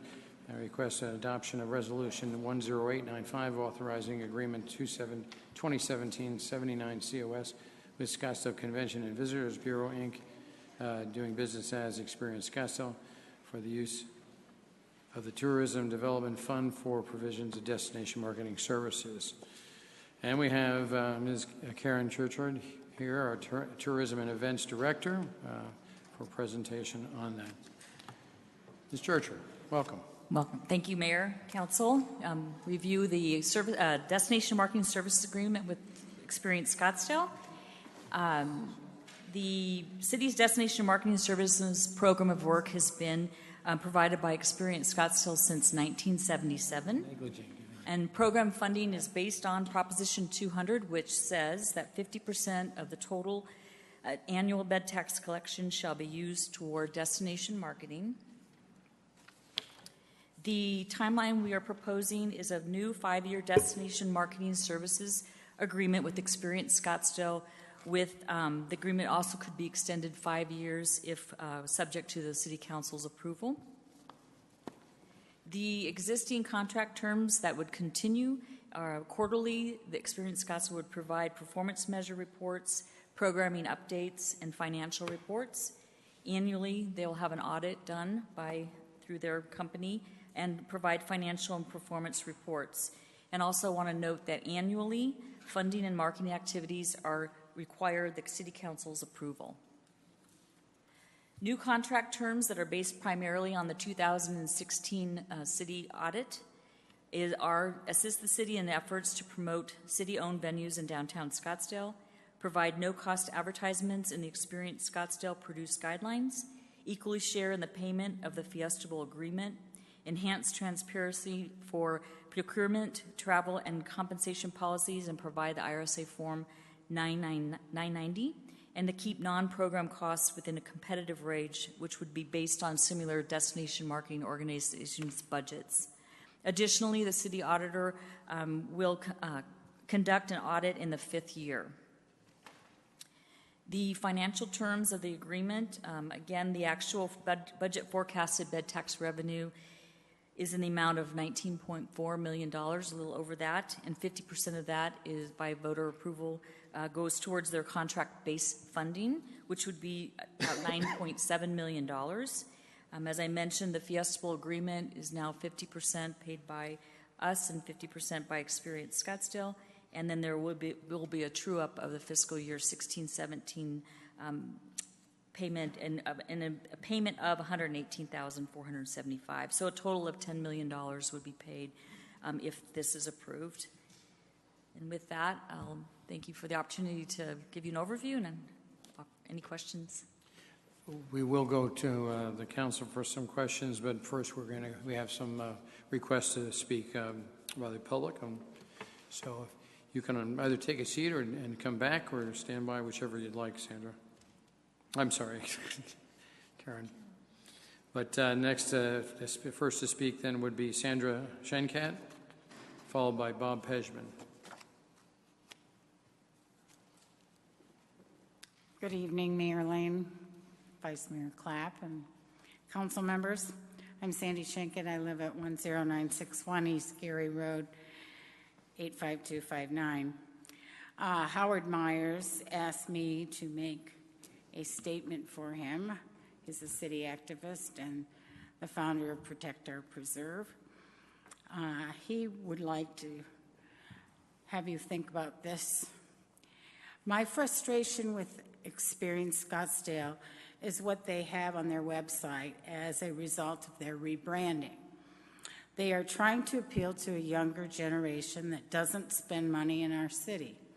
If you watch the video on their site, they show Hummer ripping through the desert, bonfires, parties in the desert, and other activities which cannot currently be done in the preserve. As implied in their ads, I believe Experience Scottsdale rebranded Scottsdale to attract the wrong demographics, which will eventually hurt our tourism businesses, especially in our downtown. The preserve is very hard to find on their website, much less the fact that it is not emphasized. So to me, they are way off track, but it may take a couple of years for their marketing results to become obvious. Howard's in Sedona tonight, so I'm relaying his sentiments. Last week, I sent emails to the audit committee regarding this item number 16, which was on consent agenda, and requested that Experience Scottsdale contract be revised. The total bed tax raised is almost $20 million because of the 5% we tax each occupied hotel room guest. 50% is almost $10 million is handed over to the nonprofit corporation Experience Scottsdale. ES is tasked with destination marketing for Scottsdale. In addition to funding provided by bed checks, there are approximately 400 ES paid members. However, 170 of those members are not Scottsdale businesses. It appears that non-Scottsdale venues detract from our actual tourist destinations within Scottsdale. When retail destinations such as Carolyn Commons, Desert Ridge, Salt River Pima are marketed alongside Scottsdale businesses, the tourists supposedly attracted to Scottsdale are diverted from our city. When this happens, our own Scottsdale businesses suffer and no sales tax is collected to help support our city. Over 66% of the tax to Phoenix and other over 66% of ES marketing dollars come from Scottsdale bed tax. The diversion of the collectible sales tax to Phoenix and other Arizona attractions should be limited by you as council members in this contract. Since ES receives $10 million from Scottsdale's heads and beds, certainly Scottsdale should receive the majority of the benefit of those marketing dollars. Ms. Schenkat, your time's expired. Okay. If you could wrap it up quickly. Thank you. Thank you. The next is Bob Pejman, followed by Mike Sergine.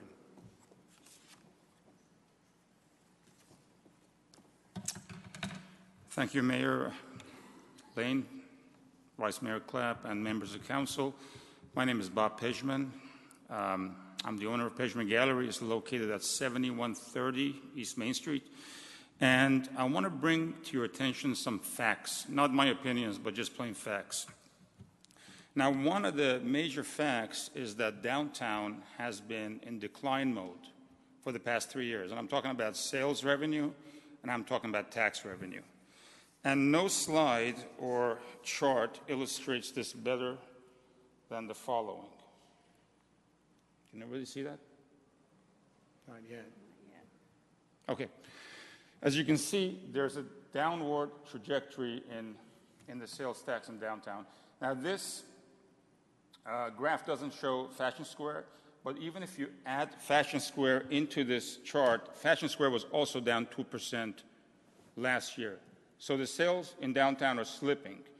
Now, some of the council members will say, well, that's not news because, hey, you know, brick and mortar is on the decline, online internet sales are doing this, and so forth. And that would be all correct, except that when you look at citywide, the trend is the opposite. It's going up. So this isn't a bad city to do business with, except downtown is a bad place to do business with. So as all of Scottsdale is growing, downtown is slipping, and that's the problem. Wouldn't you say so? That's a problem that needs to be addressed. And what are the reasons? I think the major reason is that we don't have abundance of qualified foot traffic, quantity and quality in downtown.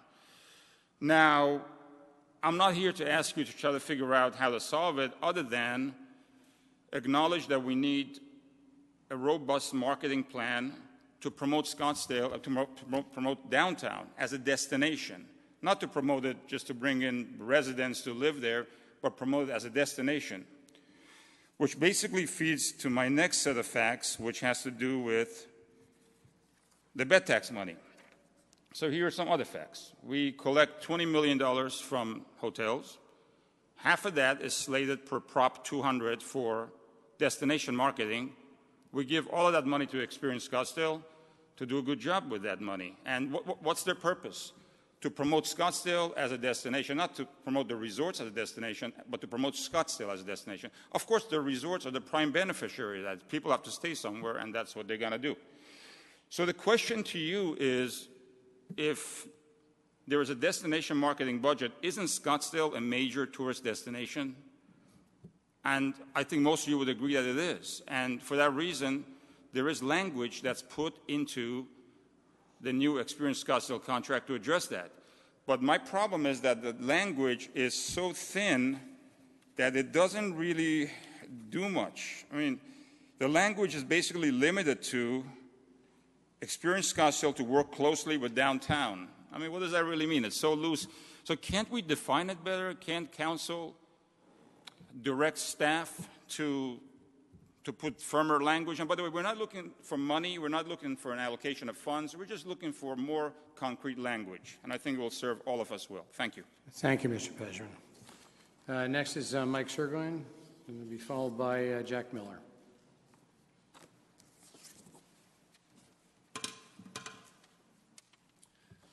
Thank you, Mayor Lane and members of the council. My name is Mike Surgoin. I'm the vice chair of the board of directors of the Experience Scottsdale. And if I say Experience Scottsdale, every time I get $5 because I want to say SCVB. I'm a resident of Scottsdale, and I'm the managing director of Sanctuary Camelback Mountain. Last year, Experience Scottsdale launched a new destination brand and advertising campaign after 18 months of research and development.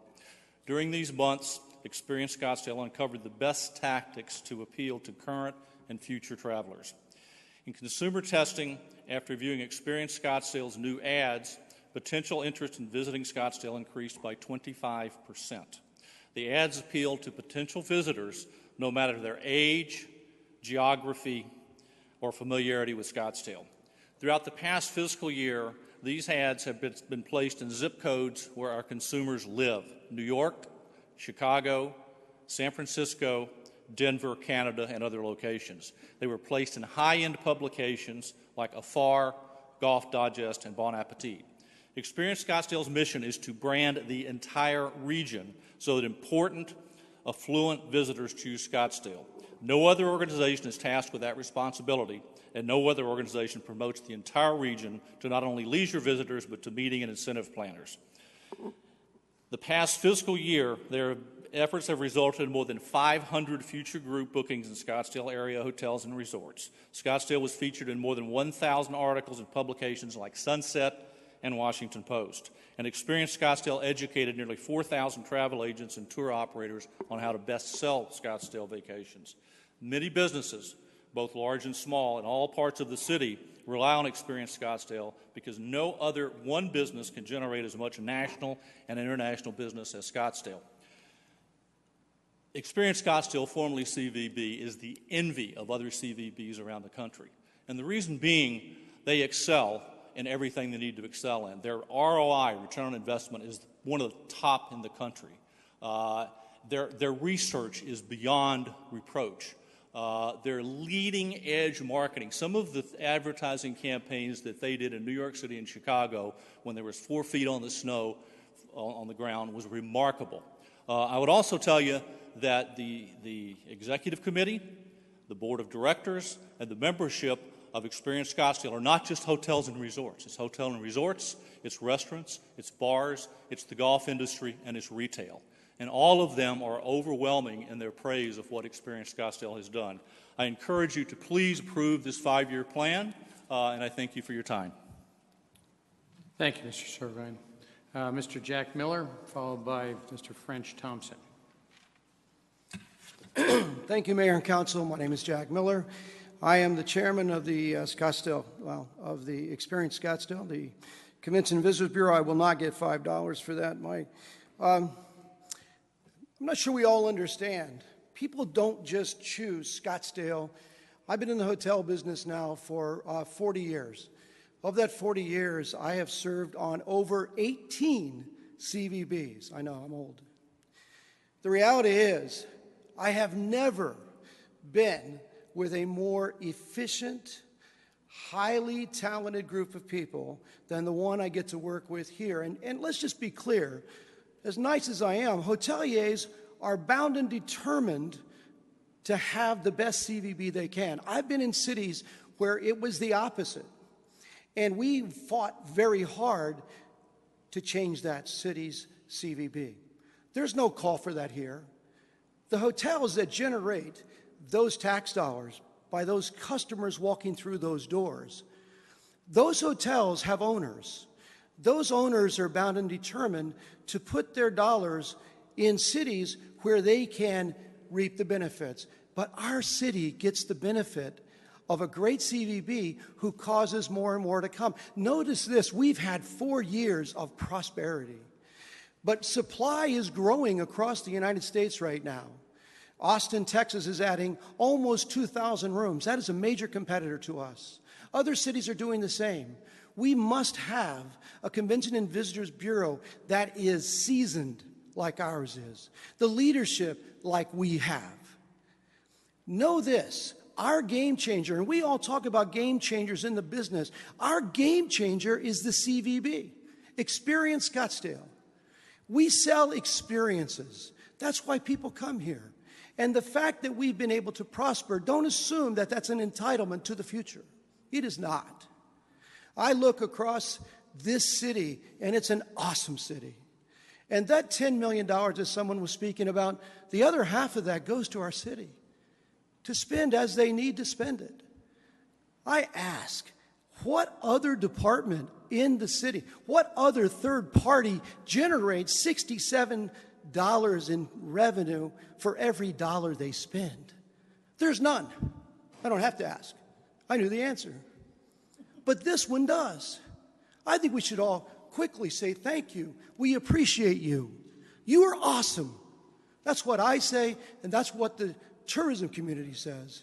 It is an absolute that this group of people do the job better than any I have ever seen. And the board holds them to task, but they've got great leadership. I'm looking for you to support them tonight, 7-0. Thanks. Thank you, Mr. Miller. Next is Mr. French Thompson, followed by Mr. Mark Stewart.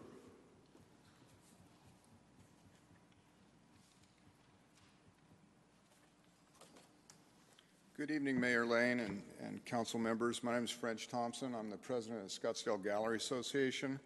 I thought I was going to come up here and be a cheerleader, but I've just been outshined by 2 cheerleaders even better than myself. So I'd say thank you, Experience Scottsdale. You've done a phenomenal job. I've been a member of it for over 20 years, so I know that I've reaped some of the benefits of it. I think the city right now is in a perfect time to leverage the skills and the expertise of Experience Scottsdale to help market the downtown. The downtown of Scottsdale is truly the heart of Scottsdale. It's a retail heart, it's an entertainment heart, it's an arts heart. And I would like to be able to see their expertise, which has already been, stated, is second to none in the country. I mean, I really do believe that too. I think we're in a situation where the downtown Scottsdale should be marketed as a destination for the out-of-state visitors. I think that Experience Scottsdale can do that probably better than anybody else that is around. I've thought about this quite a bit. There is no backup for Experience Scottsdale. You guys have no plan B.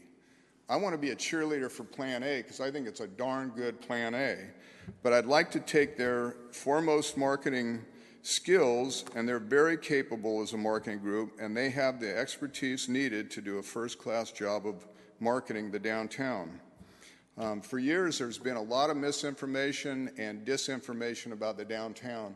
I think they literally would be the best entity to be able to change some of that misinformation and educate the concierge, the hoteliers, and get a conversation going with all of those people about what's going on in the downtown. What's the heart? I mean, we really are the part that started Scottsdale, the downtown. And everything has grown out around it. And cities all over the country are paying a lot of attention to the downtown. I've been having more conversations with people that don't even work in the downtown that are concerned about the downtown. So right now we have a really great opportunity to leverage the skills of Experience Scottsdale in marketing Scottsdale's heart, the downtown as a destination of visitors. So, and after many conversations with Experience Scottsdale, I believe they're willing and have the desire to do this marketing and just need some direction from the City Council to achieve these goals of increasing traffic and accurate knowledge of the downtown. I believe in Experience Scottsdale. I believe in the staff. I think that they would be the best people that we have in this city to market the downtown. Thank you. Thank you, Mr. Thompson. Next, Mr. Mark Stewart, followed by Mr. Mark Hegel.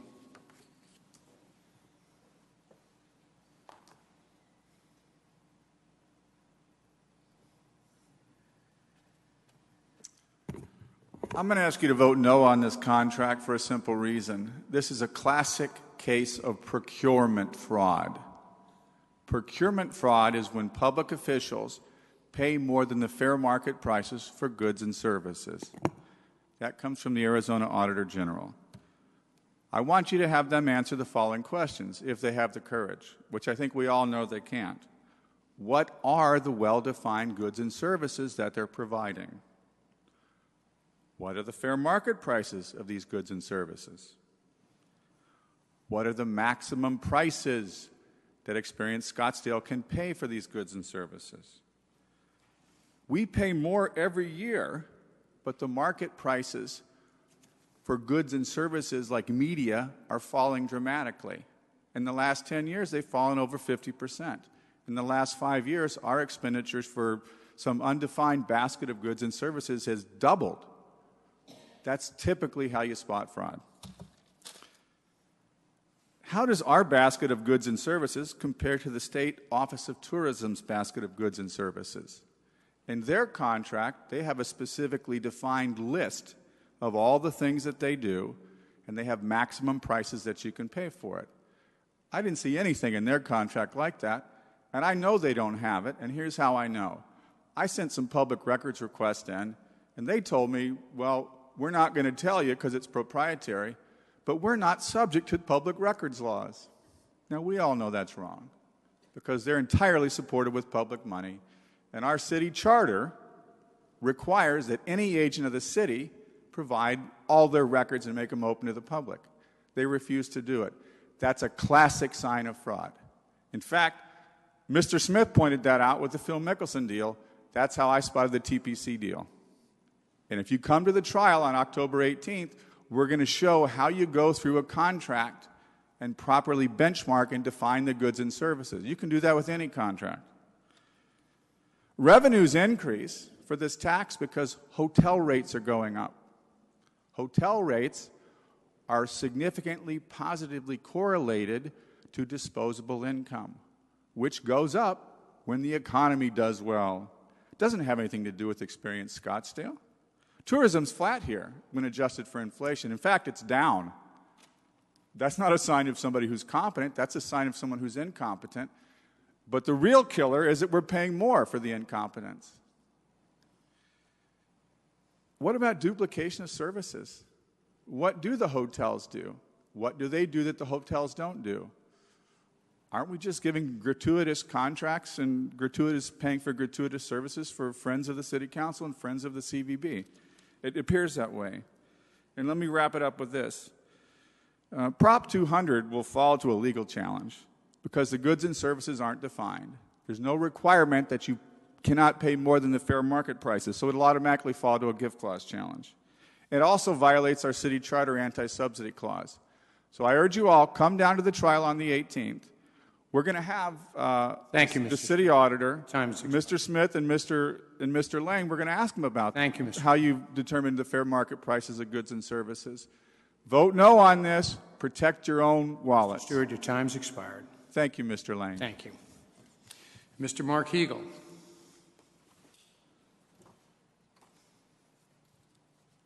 Mayor, Vice Mayor, City Council members.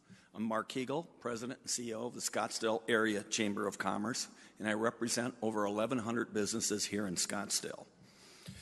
I work at Scottsdale and McCormick Parkway, and I live at Scottsdale and Lincoln Road. I'm here to speak on behalf of and in support of Experience Scottsdale. In my role as the head of the chamber and as a citizen of Scottsdale, it is my honor to partner with numerous different groups here in Scottsdale. These are groups such as the city and staff, more specifically, the Economic Development Department, Danielle, who spoke previously, and her staff, Scottsdale Leadership, Go Class 31, I just graduated, Scottsdale Charles, the city, and spring training, and just as, if not more importantly, Experience Scottsdale. So I just have one message. In my previous life, I've served on the board of the Phoenix Convention and Visitors Bureau. I worked with the Las Vegas Convention and Visitors Authority, and more commonly known as LVCVA. Their budget when I left there was approximately $64 million a year, and that was 8 or 9 years ago. And I have never seen such as high a return on dollars as I have here in Scottsdale. And I have experience. I can talk about it. I've been in the business for 30 years. So I look at that return that we get in Scottsdale. And Las Vegas Convention and Visitors Bureau was really good, but they're better here. And we need to continue to work with this team. Thank you. Thank you, Mr. Hegel. And that completes the public testimony on item 16. And we can start with comments and questions, and starting with Councilwoman Milhaven. Thank you, Mayor. And to the ladies and gentlemen of Experience Scottsdale, I say thank you. I appreciate you. You're amazing.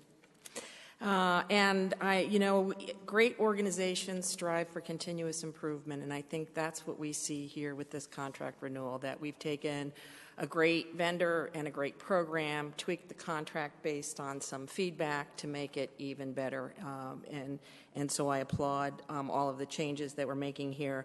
I'm also pleased to see the mention of supporting downtown Scottsdale. I think that the Experience Scottsdale has already demonstrated their commitment to downtown Scottsdale. I've attended many of the tourism master plan meetings, and a lot of the efforts around the tourism master plan task force was around what can we do to bring more people downtown, and how can we make downtown a more attractive place. And I see marketing downtown as a natural extension from that. And so I've already seen Experience Scottsdale's commitment to downtown. I'm glad to see that there's language in the contract that reinforces that. And while some folks said they'd like to see more concrete language, I didn't hear any suggestions of more concrete language, but I think the intention to say we all prosper when downtown prospers is true and is exemplified in this contract.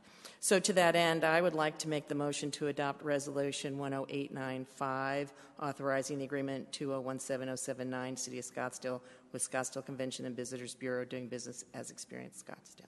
Second. Motion's made by Councilwoman Milhaven and seconded by Councilwoman Cordy. Would you like to speak toward it? Yes, thank you, Mayor. Echoing Councilwoman Milhaven's comments, thank you, Experience Scottsdale. You bring talent, you bring integrity, and you bring passion to our fine city. So thank you. Thank you, Councilwoman. Just continuing some conversation, we do, and questions or comments. Councilwoman Littlefield. Thank you, Mayor. I would like to say congratulations, and I would like to say thank you for all the hard work that you do for Scottsdale. I'd also like to say thank you to our city manager, Jim Thompson, for taking a contract, making it better, and tweaking it to something that will be, I believe, very beneficial to Scottsdale and all of its businesses and residents. So thank you, Jim. I like the changes that have been made in the Experience Scottsdale contract. I believe the ongoing monitor of this contract can help solve any problems early on. And I like the greater transparency that we're going to have on the costs and the activities that you provide us. I'm also happy to see the additional marketing focus on promoting Scottsdale-owned venues of Westworld and the Scottsdale Sports Complex. And, of course, I like the increased focus and better marketing of our downtown. A lot has been said about it tonight. I'm going to say some more because I think it's extremely important. It needs some special and concentrated TLC. We give Experience Scottsdale 50% of our tourism market for money for destination marketing, and that's estimated to be about $9.7 million, plus or minus a few $100,000 in tax dollars. These three areas that I mentioned are the targeted areas of this new contract and are of concern to the city. All of them are important. All of them are very complex. Scottsdale doesn't do simple. I'm focusing today on the downtown area. It includes many varieties of commercial businesses, including an abundance of fine restaurants, high-quality commercial shops, the historic and world-renowned art galleries, and the relatively new but dynamic Museum of the West. Each of these areas in our downtown needs to be recognized and needs to be a go-to downtown place. I do not believe that that is currently happening, and I'm going to tell you why.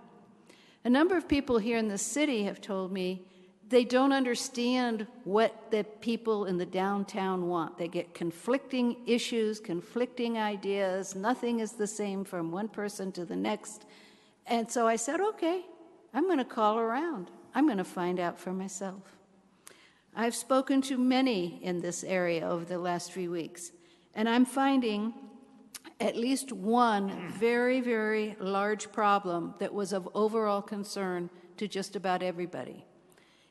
There is a huge disconnect, so big that I believe it has almost come to the point of distrust between the downtown merchants and the city, which includes Experience Scottsdale.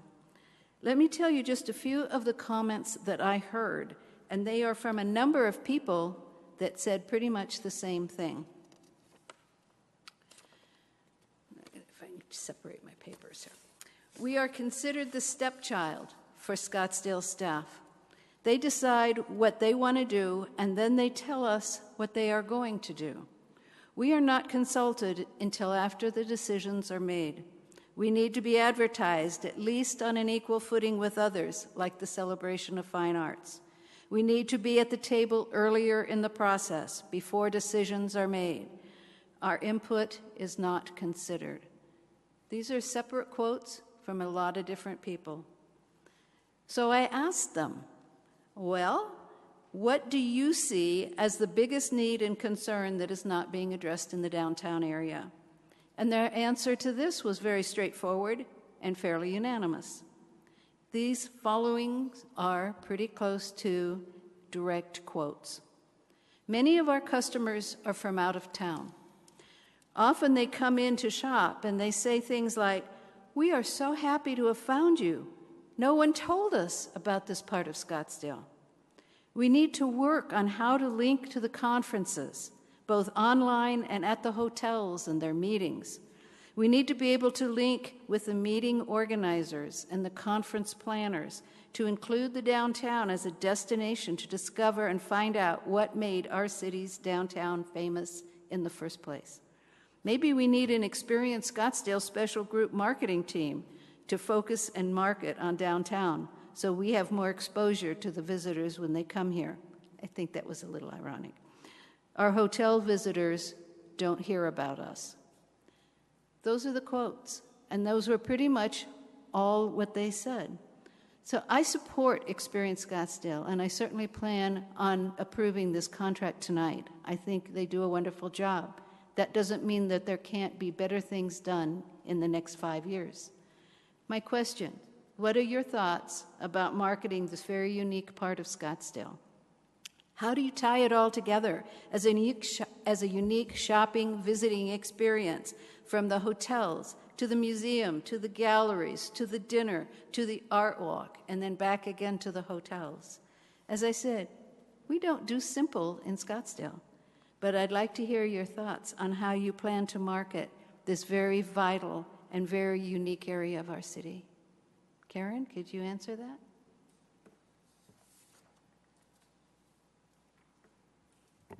Mayor, council members, Councilman Littlefield, we are in constant meetings with, not constant, but very regular meetings with Experience Scottsdale and their staff, and we've talked about a lot of different ways to further promote downtown Scottsdale in particular. I want to make it very clear that that Experience Scottsdale has always marketed downtown Scottsdale in many ways, from the meeting planners to the travel professionals to the media, the familiarization tours, obviously the marketing, the advertising, it pretty much goes on and on. So our goal is to, how do we even do it more? And just one example of hopefully many to come is thanks to the council, recently you approved funding for the Canal Convergence event, and we're moving that event. We'll have that event in February, March of 2018, and then we'll be moving that event to a 10-day destination event in November of 2018. So we're already collaborating and talking about how we can leverage their expertise in providing, getting the media familiarization tours here during the Canal Convergence, getting some of the travel bloggers and influencers that are all important these days, and how we can get them here in February and March so that they'll start promoting and talking about that amazing event so people will come to our destination and to downtown specifically in November of 2018. So that's one example.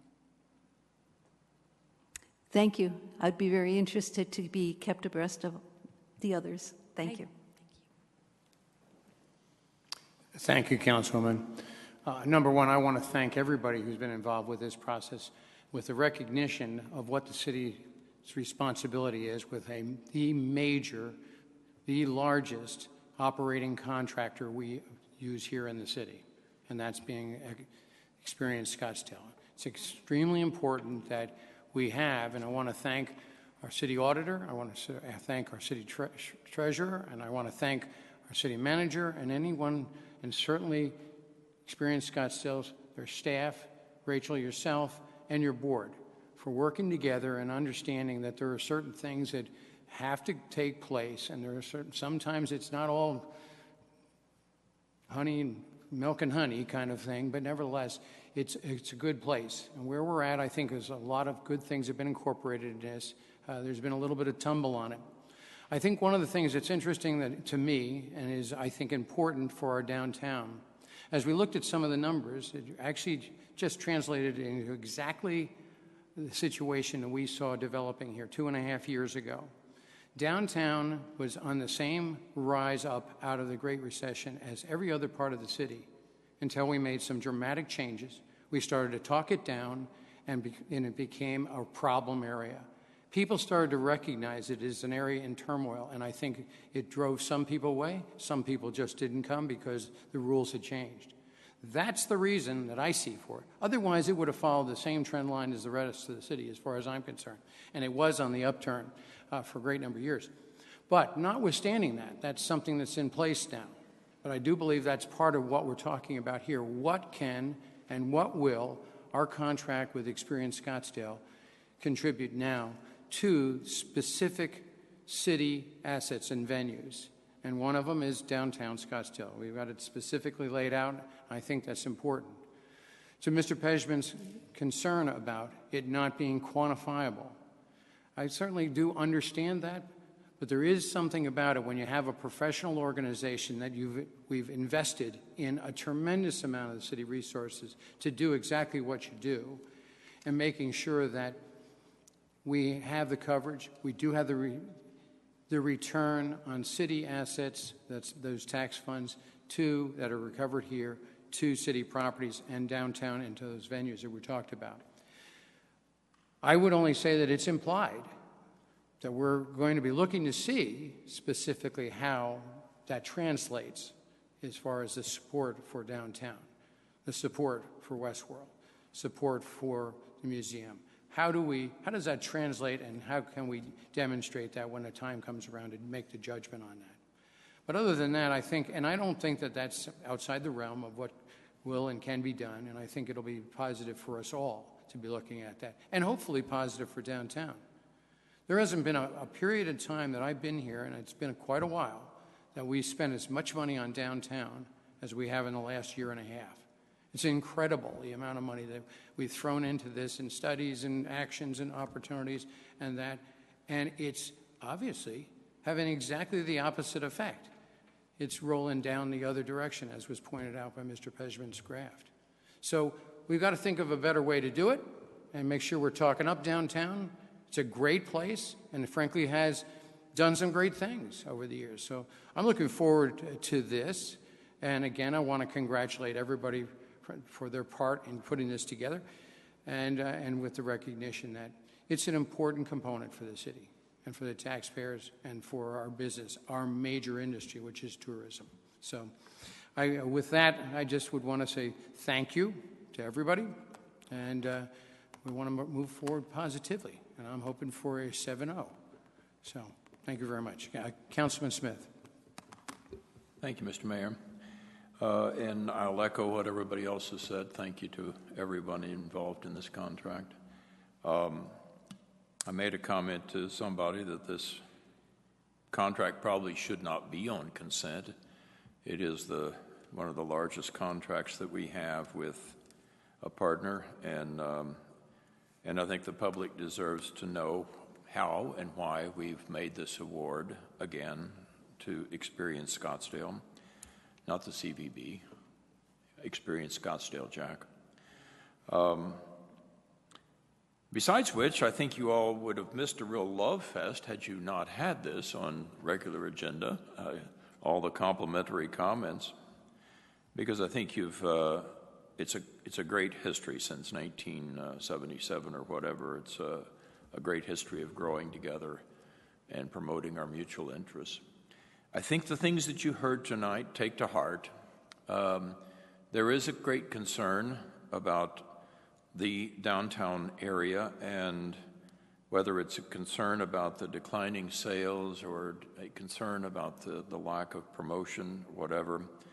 I don't happen to agree that we've thrown untold money into downtown. I don't think studies do anything to promote business downtown. And I also don't think what's happening downtown is the result of taking the white tents off the canal. I think the downtown is a unique asset to the city, and I think it is a tourist destination. I think we all agree with that, and it's that which you're hearing this council and many of the speakers say they want to hear, or they want evidence of a promotional program to acquaint people, not with the canal convergence, not with a Christmas tree or whatever, but acquaint them with the totality of a downtown Scottsdale, the unique experience that one has in walking the downtown area.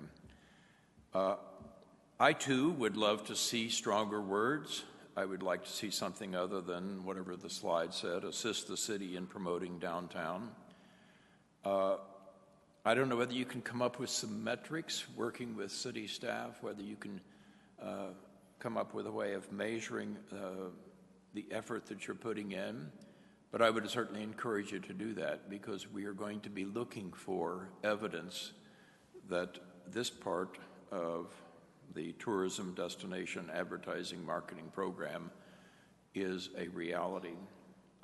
And you're hearing some of the people say, too, some of the speakers talking about memberships and how the memberships in this Experience Scottsdale seem to drive the efforts of Experience Scottsdale. Whether that's true or not, none of us up here are skilled enough to figure out what you're doing with the money. That's why we've hired you.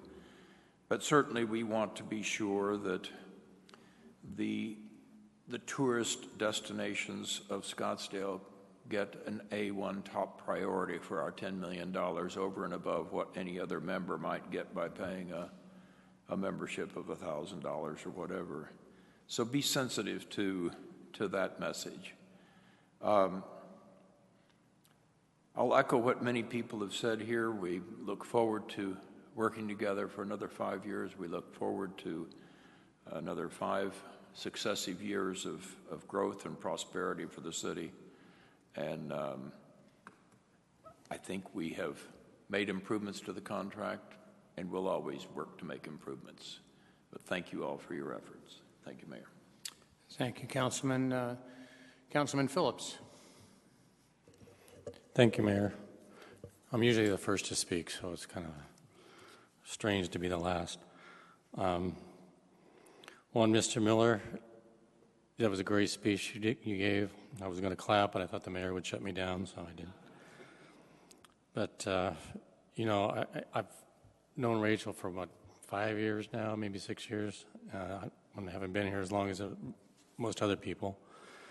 But every time I talk to her, the one thing that always sticks in my mind, and it always seems to be a different number, but I just heard 67 to 1. What kind of stock is going to give you 67 to 1? Because I'll buy 1,000 shares of that. So, to me, how can you go wrong with that? How can you go wrong with saying, if I give you $1, you'll give me 67 in return? Everybody's going to do it. And for Mr. Miller to, all the CVBs you've been on over the years are known, and to be able to say this is one of the best in the country, that's an amazing statement. And so maybe Scottsdale's lucky to have you. And there's been a lot of talk about, what are they doing here? What are they doing there? Why aren't they promoting the downtown enough? You know, these are questions that I never really occurred to me. I didn't think about, we're not really promoting downtown enough. But then when you start thinking about it, you have to realize, is CVB should be promoting more of the downtown? How much of their share of their money should be to the downtown, should be to Westworld, should be to the Princess, should be to the Sanctuary, whatever? How much should the TDC should be doing that? How much should the business owners and the downtown property owners themselves be doing something? I think the mayor hit on something, a major point, and that is we need to speak good about downtown. Because I agree with that. There was a lot of talk, this and this about downtown, blah, blah, blah. That does nobody any good. You know, we need to talk good about it. We need to create a buzz for downtown. And I do agree that I'd like to see more defined objectives in your contract. That didn't happen, but I appreciate the fact that our city manager gave you that extension and we worked on it more and worked out some other bugs in the contract, and that was a good thing. Councilman Smith, correct that shouldn't have been on the consent agenda if for no other reason to provide some accolades for you, because this is a major contract for us. And it should be spoken in public, and the public should know we have your confidence in you for this. So I want to help the business owners downtown, and I want to see them prosper. And I think there's other things that we're going to do in the future that's going to really help that. But I think for right now, I think we've done the best we can with this marketing agreement. It's a 5-year agreement, you know, everybody's going to be watching it closely, see what's going on. Hopefully, Experience Scottsdale, it is hard to remember that. And the TDC will work closely hand in hand and see more things that we can do to promote the downtown. But again, it really has to be in conjunction with the downtown property owners, because they have to do their share too, and it should be a mutual contract between them, I think. So I'm happy that this contract is finally done, and it sounds like everybody's on board, and good luck in the next 5 years. Thank you. Thank you, Councilman. Vice Mayor Clapp. You weren't the last to speak, I am. And I just want to thank you as well. The Experience Scottsdale is a very professional organization, and the work you do is well recognized by people within the city and outside of the city.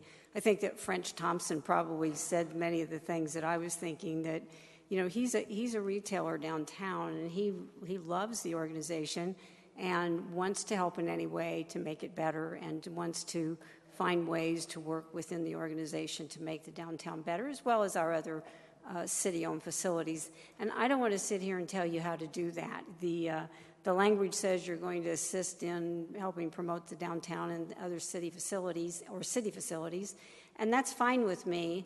About all I will ask is when you come back and make reports to the city, that you find a way to explain to us what you're doing to help promote the downtown, Westworld, and the other facilities, so that we can see that there is some progress being made. It's up to you to determine what you need to do and then report back to us. If that can be quantified in some way, that's fine.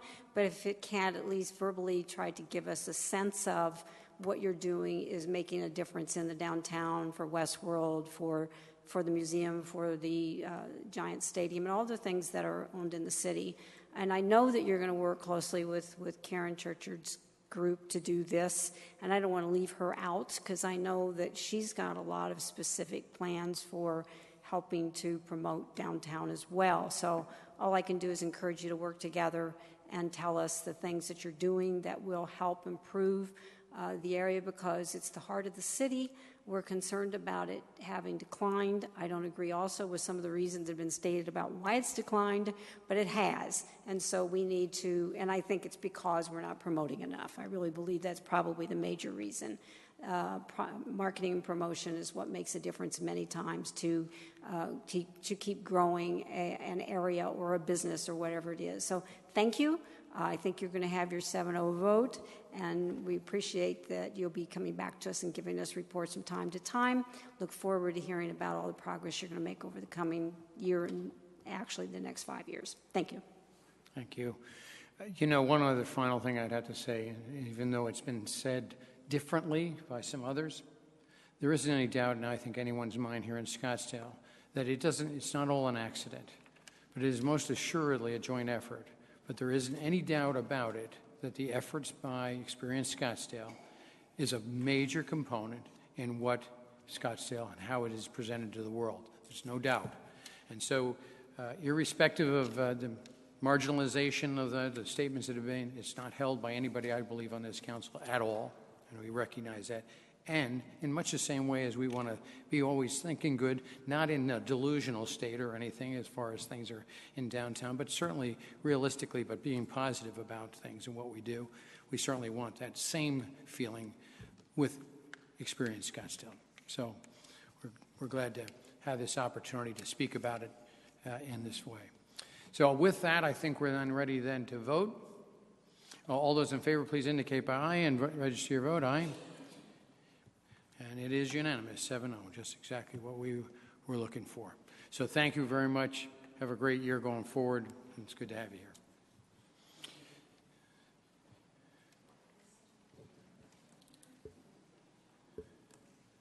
So next item we have, well, I'm presuming no petitions.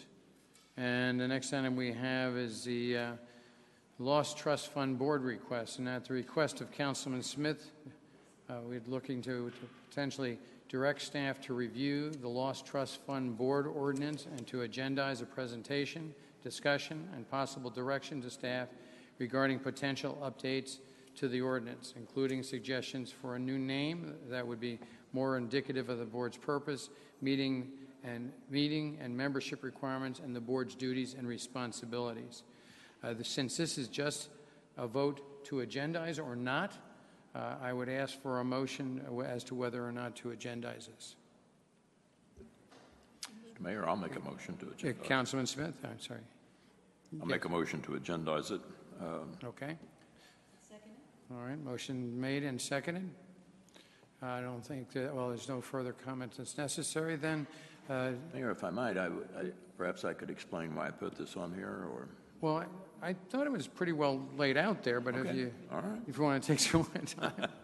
But, you know, Mr. Smith, I don't want to deprive you of your moment to discuss it, so if you'd like to, please tell us. Well, and it may go to the direction to staff. Maybe they'll take their takeaway. Two things happen, I think. First of all, it's the silliness of the name. We call it the Lost Trust Fund. Let me just ask this. And to agendize something, we're not to start the discussion. Okay. Yeah, so that's... Let's agendize this. What do you say? Yeah, I think so. I think we're all on board for that, and then we'll certainly be discussing it when it is on the agenda. So if it's okay, we'll go ahead then with the vote. All those in favor, please indicate by aye. Those opposed with a nay. Aye. It's unanimous. We'll have our moment to discuss when it's on the agenda officially. But thank you, Mr. Councilman. Okay, that completes our items on our regular agenda as it is right now until we move to item 23, which is the boards, commissions, and task force nominations. Just a note here that interviews and appointments scheduled for September 12th, 2017. So with that, I'd like to turn over the meeting to our Vice Mayor to conduct that meeting. Thank you, Mayor. This evening, the Council will be nominating Scottsdale residents interested in serving on citizen advisory boards and commissions. The 8 with vacancies are the Airport Advisory Commission, Development Review Board, Industrial Development Authority, the Library Board, the McDowell-Sonoran Preserve Commission, Path and Trail Subcommittee, Planning Commission, and the Tourism Development Commission. Those nominated will be interviewed at the City Council meeting, as the Mayor mentioned, on September 12th, and appointments will follow each set of interviews at that time. We'll begin with the Airport Advisory Commission. This commission advises the Council on policy matters relating to the operation of the airport, proposals for development and airport area land use, fees, and safety concerns. John Brad Barry's term expires September 20th. He's eligible for reappointment and has submitted an application for consideration. Steve Ziamek's term expires September 20th. He is not eligible for reappointment. So there are 2 vacancies. There are 4 applicants. The applicants are Larry Bernosky, John Brad Barry, Michael Gonzalez, and Elizabeth Kaplan. So we have 2 positions to fill with these 4 applicants, and we'll begin with Councilwoman Littlefield. Thank you, Vice Mayor. Larry Vernosky, and John Barry. No additional. I'll add Elizabeth Kaplan. No additional. No additional. No additional. And no additional. Okay, so we have Lawrence Bernosky, John Barry, and Elizabeth Kaplan who will be interviewed. The Development Review Board has 3 openings. The purpose of the board is to review and approve architectural design and layout of proposed development plans. This includes site planning and the relationship of the development to the surrounding environment and the community. As specified in the City Code, the DRB membership consists of a City Council member, a Planning Commission member, and 5 public members, 3 of whom shall be architects, environmental scientists, landscape architects, or persons otherwise qualified by design, background, training, or experience, and 2 of whom shall be land developers, builders, or contractors. Kevin Bollinger was appointed to the Planning Commission, and he represented a design position, so he has left the DRB. Matt Mason's term expires September 13th. He's eligible for reappointment, but he did not submit an application, and he represents a developer position. Joe Young's term expires September 9th. He's eligible for reappointment and has submitted an application for consideration and represents a design position. So there are 3 vacancies and 9 applicants. The applicants are Doug Craig and Andrea Davis, Troy Hill, Peter Kaliopoulos, Michael Leary, Ted Luther, William Scarborough, and Winston Thorne. So I'll now entertain nominations for the DRB. You can nominate 3 people. We'll begin with Councilwoman Milhaven. I would just like to add Joe Young is also on the list. Oh, I'm sorry, it was not showing when I looked up there. Sorry. And add Joe Young, who's a current member of the DRB. Thank you, Vice Mayor. I nominate Joe Young, Doug Craig, and William Scarborough. I will add Peter Kaliopoulos and Ted Luther. Mayor? I'd nominate Andrea Davis, Troy Hill. Councilmember Cordy? No additional. No additional. No additional. Councilwoman? No additional. Okay, so we have 6 people who will be interviewed. Doug Craig, Andrea Davis. I'm sorry, 4 people. Were there 6 there before? There were actually 7 if you count Joe Young at the bottom. 7. Joe Young, Doug Craig, Andrea Davis, Troy Hill, Peter Koliopoulos, and William Scarborough, and Joe Young. And Okay. Ted Luther. So 6, I believe. Ted Luther. Ted Luther was Ted 1 Luther. also. Yes. So it's 7. 7. Yeah. They weren't showing on the screen. Can we go back to the nominee list, Brian, for DRB?